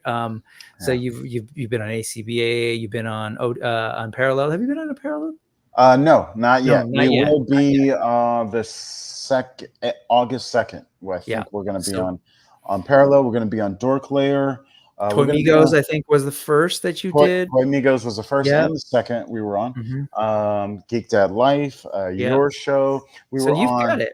We were on Thundercat, Toy Addicts, Thundercat Classics, and Big Badass Reviews. Badass Reviews, Carlos. So you've got it. You're like, I need to hit up the places where the people who are into this kind of toy, or who are open to like new ideas and like the fantasy thing, you're hitting them up. You've got a bunch of great people involved that I think also bring with them some eyeballs. Yeah. So it's been great to see. I selfishly want to see like this thing do well, because I want all these toys on my shelf. Me too, man. So the breakdown is, we're talking at potentially 21 figures you sort of got concepted out and you're hoping to get done. But the first thing that's available right now at this point at bit.ly/getbrutal, or the whole long one. Sorry, I made that little short one because get brutal. So you give us on the Kickstarter the breakdown of all the thinking around the articulation. This is current. This is 2.0, correct? Yes, that is 2.0, exactly. And that shows the breakdown articulation. That shows the accessories that Penn just designed for him. That's we designed the new accessories from the ground up because the old ones didn't work on the 2.0. And these have much better, more intricate design to them. And they work better. They're all removable. That's something Jason pushed for. So and I thank Jason then, because absolutely getting all those things removable is super important. But so this is the body. You've broken that down for like the hardcore fans who are really like the articulation junkies. Okay, great. Check. Beautifully articulated. Then you're like, okay, well, let's take a look at things like lore and designs. And, you've got those going on. This beautiful Ogun, this is definitely my favorite character, the one that's like, yes, thank you. We've needed this character and it hasn't been around. You've broken down, like you've got mythology and lore where like folks like Star, I know really they want that. They want to know the story, what's behind this. And where can you get me like creatively thinking we could go beyond these first three named characters, right? People want to know about this world. So right now we're talking three named characters, Ogun, Cronin, and Crowman, who are available to back in this first initial offering as is, without hitting any tiers. In addition, you've got your army builders, right? Your warriors, right? Is the new verbiage we're going to use for them. Okay. We were calling them basic barbarians, but they're better than that. So I'm going to change the verbiage on that. So they'll be relisted again as barbarian warriors. Okay. So you've got three barbarian warrior styles, right? Based on different ethnicities and sort of like area of origin from our real world, right? Yeah. So you've got one that's sort of like from a European ethnicity. You've got the African from the continent of Africa, the motherland, and then you've got Native Americans, right? So cool. Right in there, you've built in way I didn't want to more. put indigenous because, like, indigenous to what? Oh, yeah. No, So that's I know 100% right. America doesn't exist yet in our realm, No, but yeah, I didn't yeah, know yeah. what else to do. So No, yeah, and then I think, tribal, like you know, and I didn't yeah, want to get no, I think the specific with idea is one there. tribe. So No, it's fair. Like naming is a whole other thing, but the fact that aside, and sure, there are probably people who are concerned about that. That aside, as I told you before, in your first set of figures, you've done more to kind of address the lack of figure types and ethnicity types in action toy lines than like most companies do for like companies that have existed for 30 years, right? thank you. So I'm into that. I'm happy about that, both like from my perspective, but also just like giving us again variety. Fantasy should be like, just like I want to see all sorts of different aliens and creatures. I want to see all sorts of humans. So anyway, that said, that's it. 6 characters right now. That's what you can back. What are their options for backing? Break that down for folks. So you can back individually. The Kickstarter is a little weird. Some people don't understand how they can get multiple. You have to choose a reward, and then you go into add-ons and add as many as you want from there. I tried to make as many packages as possible. I've come to find out, thankfully, thanks to Mythic Dolphin Tiffany, that there's still packages that I have yet to create that probably would sell. So that's something that we're definitely going to add maybe when we get off this call. So on that note, let me back up for a second. For folks that are unfamiliar, there are the rewards under the reward section, and those are what they're offering. So there's the main rewards, and then, as he said, there are the add-ons. You can't access the add-ons until you at least pick one reward. Yeah. So you'll see these are the ones that are available, whether that's you're like, okay, I want the warrior, the barbarian warrior, right? This is so yeah, granted, these are a little bit maybe confusing, but what you're saying here is this is just a plastic. Yeah, that's our most basic barbarian. Yep. So that's like for customizers who might be putting cloth goods on it, who might be just painting it on their own.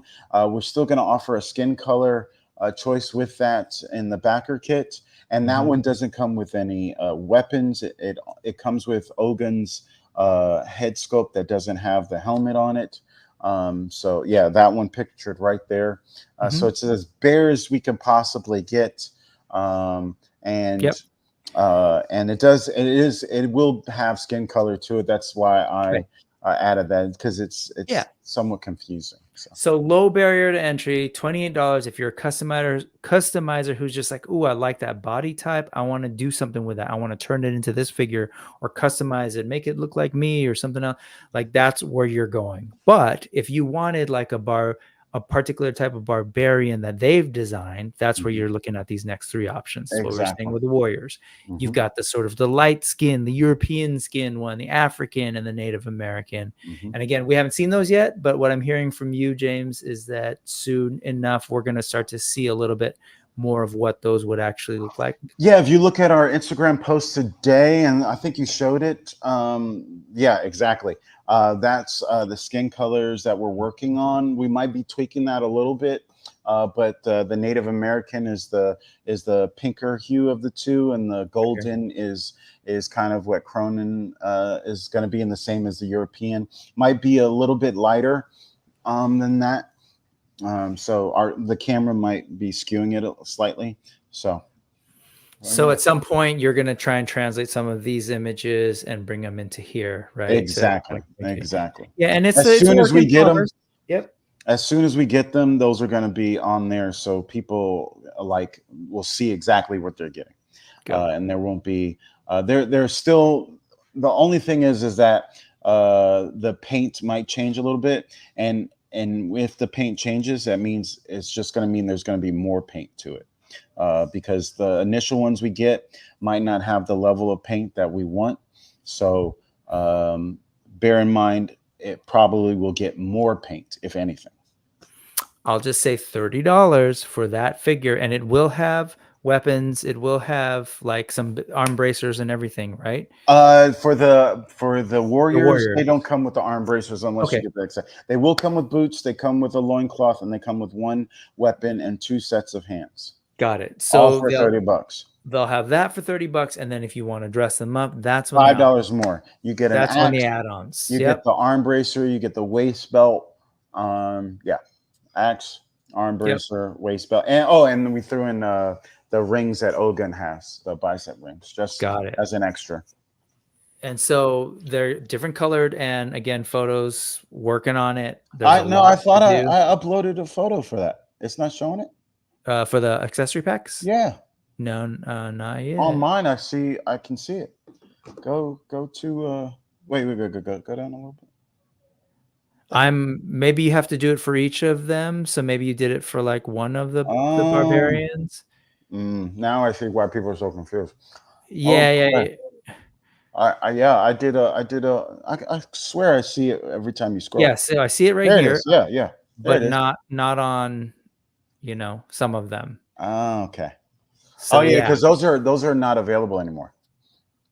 The ones without the picture, those aren't available because that's what happens is every time I update it. Kickstarter, as people have heard on this channel from our conversations around AWOC, it is not a user-friendly or client-friendly, whatever you want to call it, experience, but people are doing their best to work on it. So this is what they are. Got it. Yeah, so I wanted to show a little bit of color of, mm-hmm. That's not what they're going to look like, but exactly right. The renders gives you a little bit of an idea. They're renders, and then I just added some paint to them. But with what Medusa is doing, I'm going to have him take a picture of them, and then we'll just like Photoshop different colors on them. So beautiful. Yeah. So then you've got the 3 bodies, again, $30, $35 if you end up throwing in different accessories, or you get a couple of different sets of accessories. That's a 1, 2, and 3. So that's where we're at. Now we get into the 3 named characters of Ogun, the Master of Iron, Crowman, the beguiled barbarian figure, and Cronin, the future barbarian king, at $36.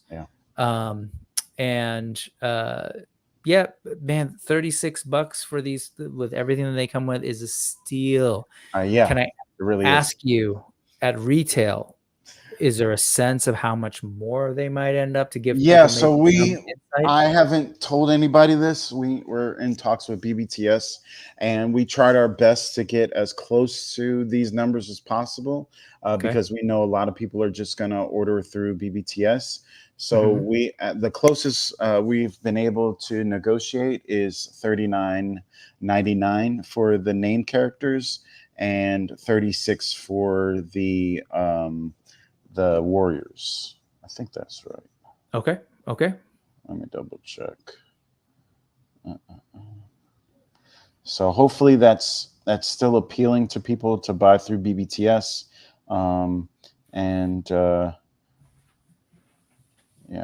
So, and if you want even more of a deal, you get all 3 of the barbarian. This is the warriors for $100, which help me out understand. This is all of them, but with accessories? With 3 an accessory pack for each one. So all 3, and then an accessory pack for each one, and then you can decide in the backer kit which accessory packs you want. So you're really talking, if that would have cost you $30 for the figures, $105, you're saving $5. You're getting a free accessory pack. I'm trying to give deals that with money we don't have to give. But, I know. When you're trying to raise money to make these things, totally get it. Yeah. There's also a dope all-in first wave characters. So those are the characters that are all $36, all of them for $105. A little bit of deal there. If you want everything, $192, which is where I was leaning, and then added a couple of the different accessory packs. There should be one with that and the accessory packs as well. We'll talk offline. You can help me out with that. And then beyond that, because you're like thinking about what you all have planned. You've said this before. I'm seeing something different than you guys are. This is not, you're not the first Kickstarter there's a 204 creator. Why isn't there a 204 showing? There is not. Complete Yeah, you're not all in first wave. You are not the first Kickstarter creator to run into something like this. And it says I have 54 backers already for that. Huh. I got to figure out why that is then.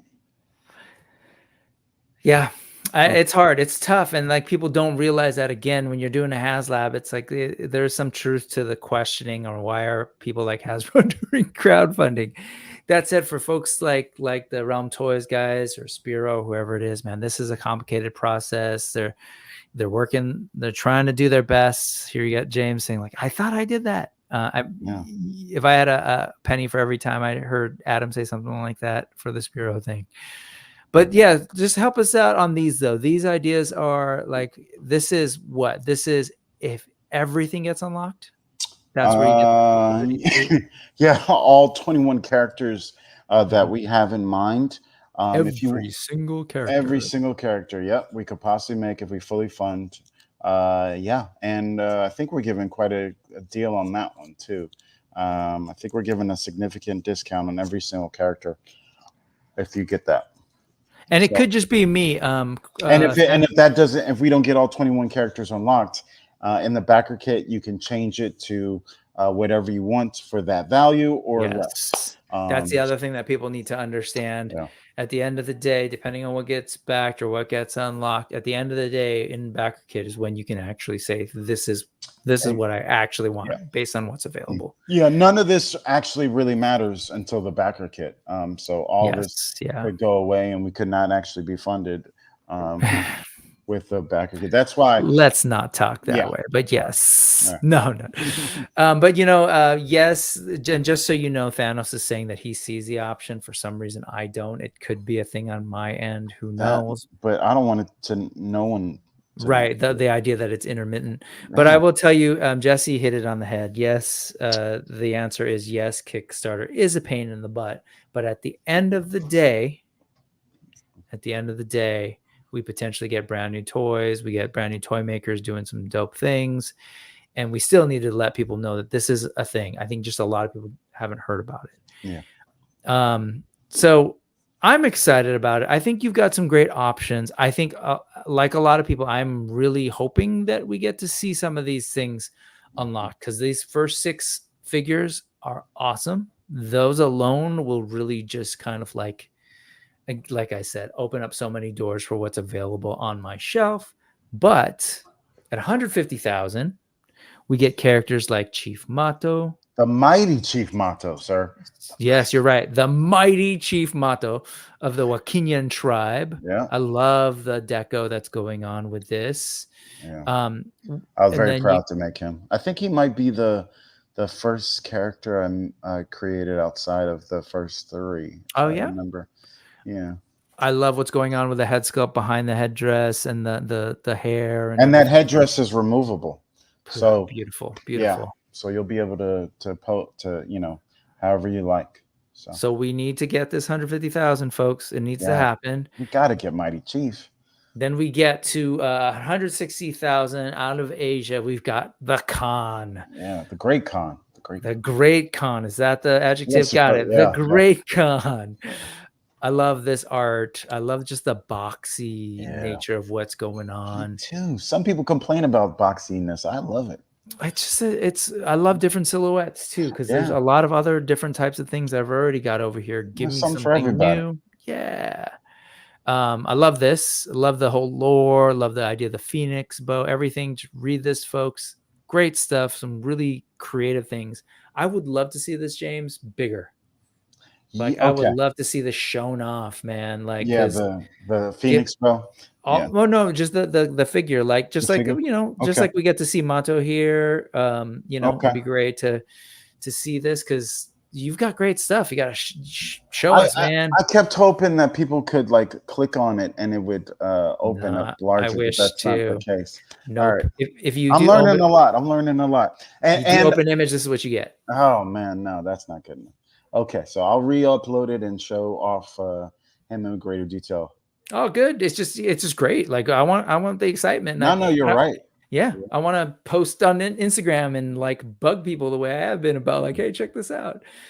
like this. You got the Owl King. Yeah, I love him. Which, that first word, it's great to get an owl. Yeah, articulated owl at that. We do not have it in the budget to get that molded, but we're gonna do it because he's the Owl King. He has to have an owl with it. So help me out. He's got the body, and then you've got 3 sets of wings. Is that what's going on with a ball joint? Yeah. Okay. Yeah. Got it. So everyone needs to be careful with those accessories when you get it. So I really don't want anybody to lose it, but I'm sure we'll have to figure out a way so people can replace it. And we've got Uruk the Sumerian man. Look at you pulling it from like the beginnings of human civilization. Yeah, one of the first characters ever created was Gilgamesh, and we had to honor Persia and that whole area with a character that spoke to that, because there's greatness everywhere. Absolutely. And just like, again, I feel like I've been denied all this time. I've been playing with toys from like armor that looks like that, and beards that look like that. Yeah, that's based on an actual historical helmet. Forget the name of the king who had it, but it's a dope design back then. Yeah, childhood me, imagination wise, was denied that opportunity. You've got great weapons. And then we get to the character that we talked about earlier, the big villain, General Grimskull. I've heard a lot of people say it's Vader. Yes, and in the same way, it's like Vader. It's maybe Skeletor. It's Baron Karza. If you go way back, like there was just this thing, right? Yeah, there's this Micronauts. I don't know if you're familiar. Oh yeah. Oh yeah, he's inspired by everybody. Absolutely, he's totally inspired by Vader and Skeletor and what is it? The guy from Willow. Thank you. Yes, yes. What's the thing, General? We're all there. What was that character's name? I can't remember. Love Willow. I can't remember now. Yeah.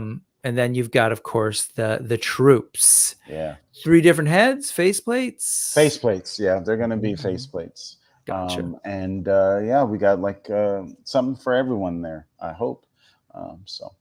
Yeah, no, it's really great stuff, and it's different. I think that's the thing. There's a lot of different fantasy things happening right now, and they all need to kind of like define an identity. And here you are coming in with a new fantasy-ish like line, and it's 100% unique. It's you. Like there's no way you can look at these and go like, oh, isn't that no? Like we don't have these figures. So, and we want them. 265,000. We finally get some women. And we get some women in the line, some big beefy women with a build that we don't have right now. Even like this, my biggest gripe about like big Barda figures, they're all like really small. And so I'm happy to see something like this. Yep. She's got, the toy needs to be, if it's 6-inch scale, she needs to be 7 inches.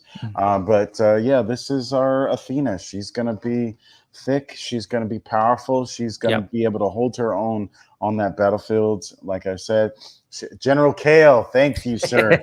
General Kale. Yes. Unfortunately, another George Lucas villain who didn't get all the screen time and development he deserved, but the show did tried to do a little bit more to him. True Amazonian, absolutely. Thank you. These unlocks are brutally you got awesome. Tiffany backing in all in with a 204, loving it. Thank you. And so we saw the different unlocks at the different value points. They're all here, right? At 150,000, at 160,000 you get Khan, 175 you get the L.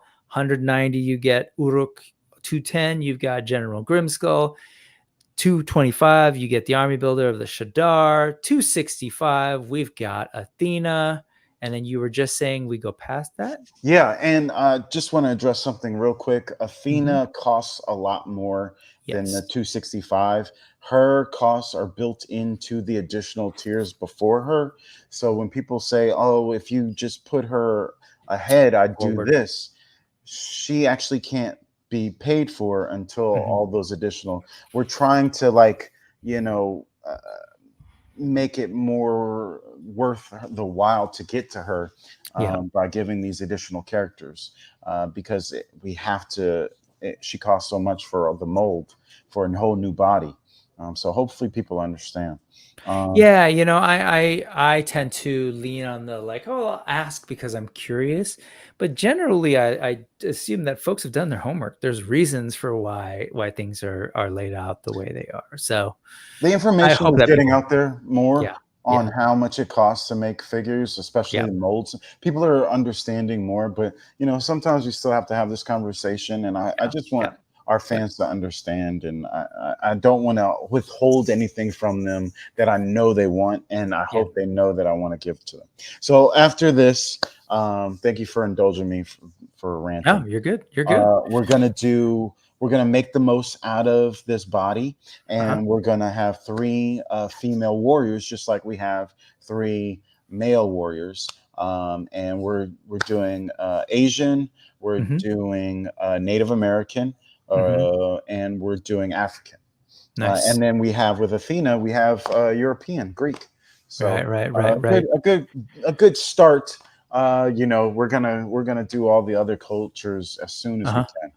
Cool. So no, it's very, like, there are real world limitations that limit your awesome fantasy world imagination, but we'll get there, right? And I think we're only going to get there as once we get this thing funded and keep moving forward. So I think it's cool, but when I do that and I do the math, it doesn't quite add up to 21. So why don't you share a little bit about some of the thinking about where we could possibly go?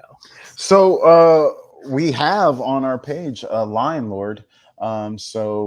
That is the next step after the female warriors.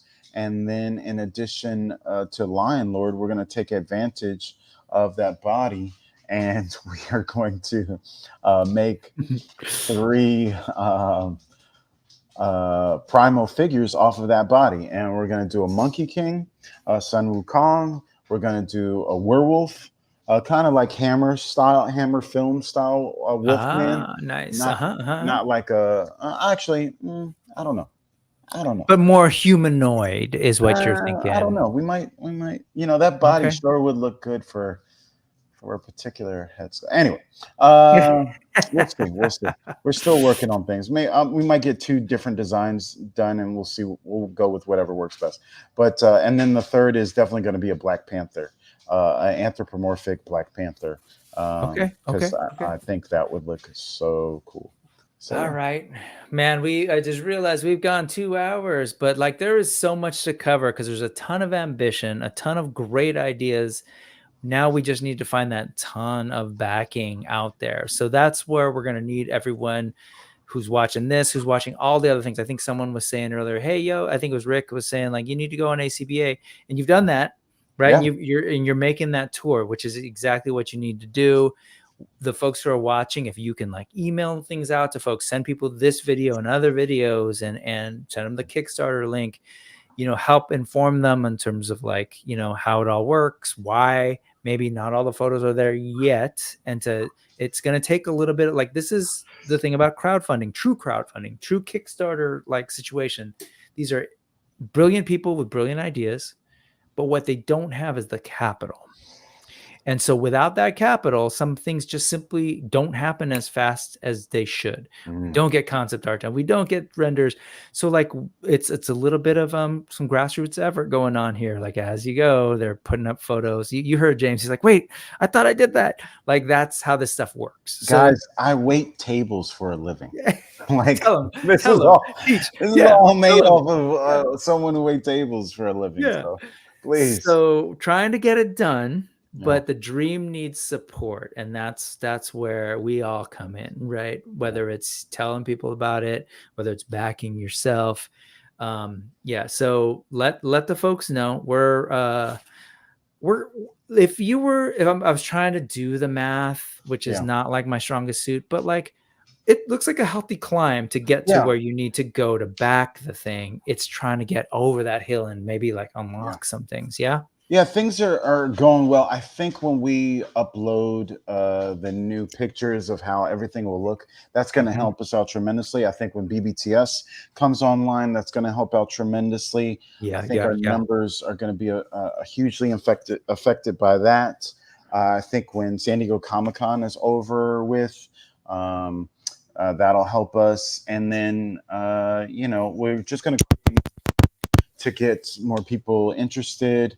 We're going to show off the figures more. All this is going to help.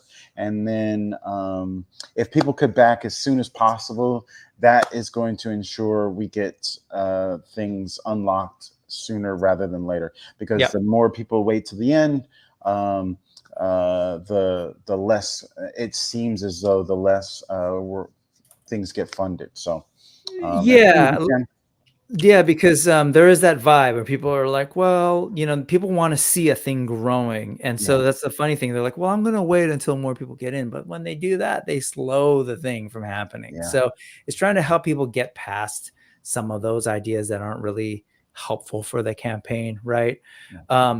I think there were a couple of things that you did. Oh yeah, let's show that you showed that you wanted me to show. What do we got going on here? So I just photoshopped the art that we got from Ken to kind of represent more of what the figure is actually going to look like. And that's all. And what the great thing that Ken does is that he takes the actual files we have and the body we have, and then he draws on top of it. So this is pretty close to what the figure will look like. There's some artistic license done here, but these are the designs of the actual files for the printing for the figure. So and that makes sense. General Grimskull, love it. And so the sword, it's kind of got a halo. Yeah, it's not going to have any light effects in it. It's going to be red. Red, like a red paint. Yeah, red paint. Gotcha. Maybe with like a little glow on like a little spray to it to give it kind of an effect of a glow. Got it. Because it's the red sword of death. Nice. So it gets excited when it's about to spill blood. So it might hum, perhaps. That's creepy and beautiful. Okay. All right, man. So there's some incentive where we need to get this in plastic form. I know I don't know how much sleep you're getting, but I know it's a hard thing to do right now. So I appreciate you coming on for like 2 hours, hanging out with me to talk geeky stuff, toy stuff, and then to talk about your toy line. Obviously, that I'm behind it and I want to do what I can to kind of let you know. Absolutely. So excited for you. Tell Jason, don't even worry about it. All good. But for folks to find you, definitely go to the Kickstarter. Again, bit.ly/getbrutal, or search it up on Kickstarter. You can follow, and you should follow. Wait, did you create that? Bit.ly? I did. Oh, man. I'm a Bitly fan, and it's just short, and it's easier for me to tell people. I don't even remember. Yeah. Bit.ly/getbrutal. Yes. Man, dude. Yeah. It's just easier to tell people. You'll see it in the Facebook group. But Brutal Realm is the account for the toy line that you yourself are sort of in charge of, right? Yeah. You're doing this one. So if you want to get in touch with James directly, you could try messaging him over there, or just, check out the posts there. Then there is, of course, Jason, your partner, over on Grim Spectre, 2 M's, and spelled the European way, Spectre. And he also does Realm Toys LLC. Yes, and then there's the Realm Toys LLC. Oops, I don't actually have that brought up, so let me bring that up. Oh, he's already ahead of it. He already knows to put the bit.ly. Nobody tells me anything. Who's that? Oh, yeah. He had it in the chat. And the link. Yeah, I give him a list of all the links for the show. So here is the company. So last word. We know this is gonna fund. We know, and we're gonna get it. We just don't yet know how much it's gonna, how far, or what's gonna get unlocked. That said, Realm Toys, let's end it on an even more positive, future thinking note. Yeah. What other realms are you toying with? Oh, wow. You're really trying to. And you can just tease it. You don't have to tell us exactly, but places where you want to go. Go for it. Well, the big one that we want to work on is something, think Robotech. Okay. Yeah. Wonderful.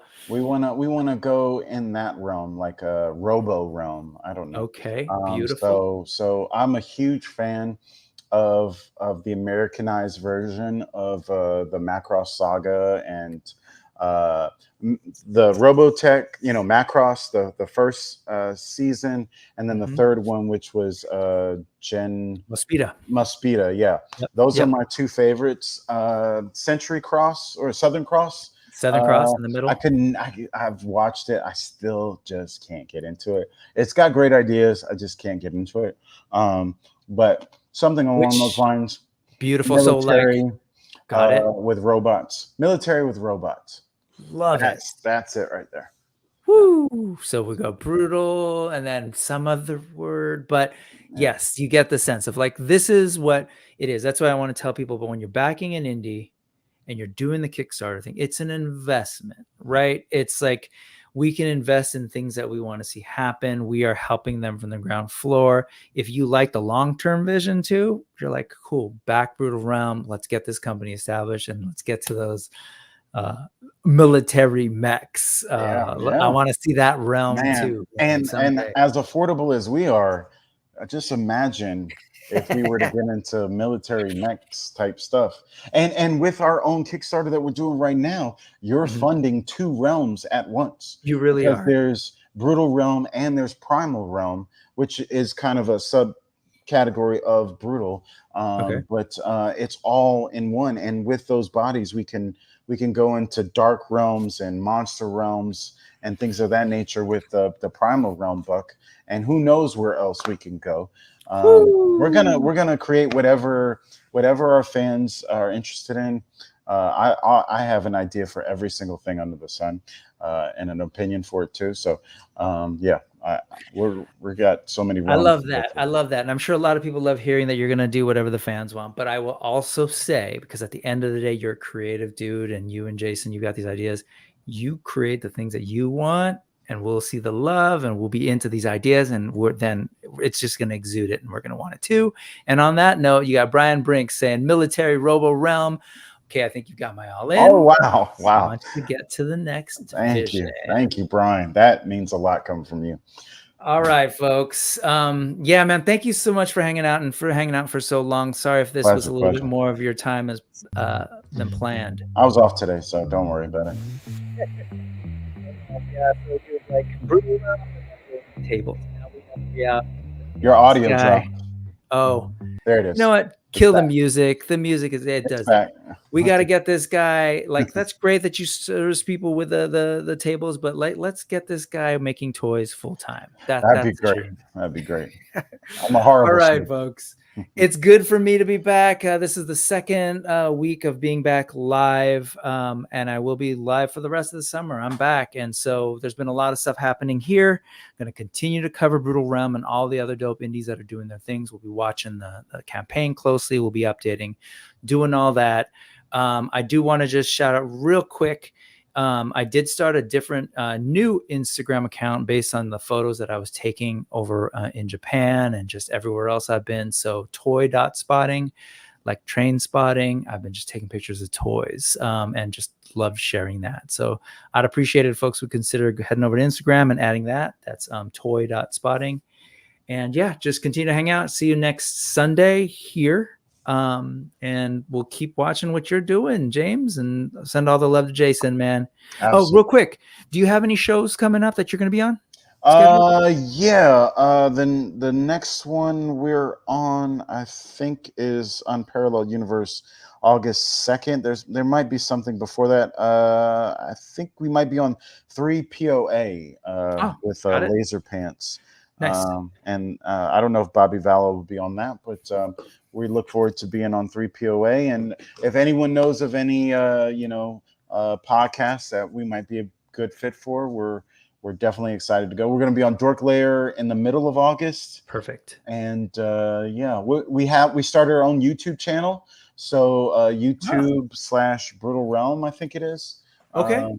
And that has our video for the Kickstarter on there. And who knows what else we'll be uploading on there. But follow us on YouTube, subscribe to us there. So we're all over the place. I'll definitely add that. And then let's actually go. I forgot. Thank you, Tiffany. Very specific question. what are each of the current tier costs so that I can add bonus support? She's already done the all in, but she wants to add additional dollar amounts to sort of like add support. So, so I need to create a add-on for just money. Is that what? No, I think there's a way that you can you not do the tip jar thing? Each of the, I don't know how to do that.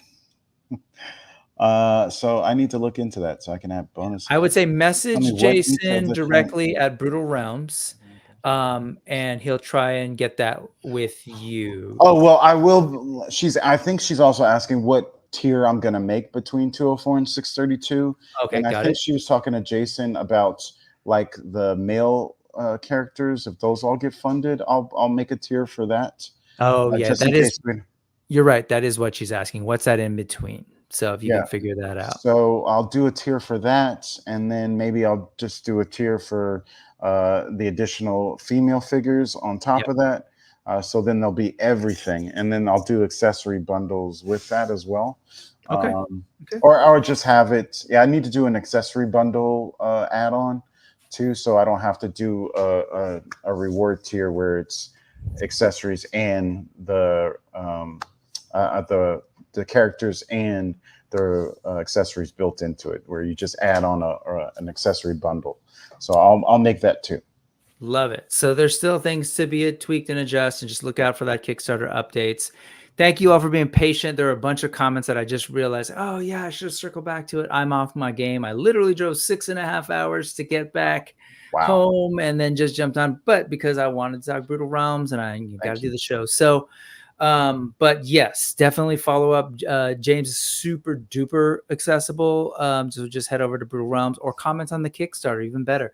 Get that access, and then talk to him about what you need. Yeah. All right, folks. I will see you next week. Pretend music is going to close off the show. James, we will see you soon, it sounds like, and on all across our favorite ToyTube channels. I'll let folks know as soon as I know. I'll put up a list on the YouTube community channel as well. Yep. All right, folks. Everybody have a wonderful week. Thank you once again, man. And wish all the best for Brutal Realm. Good night. Clicking the end stream. And it's probably going to end sometime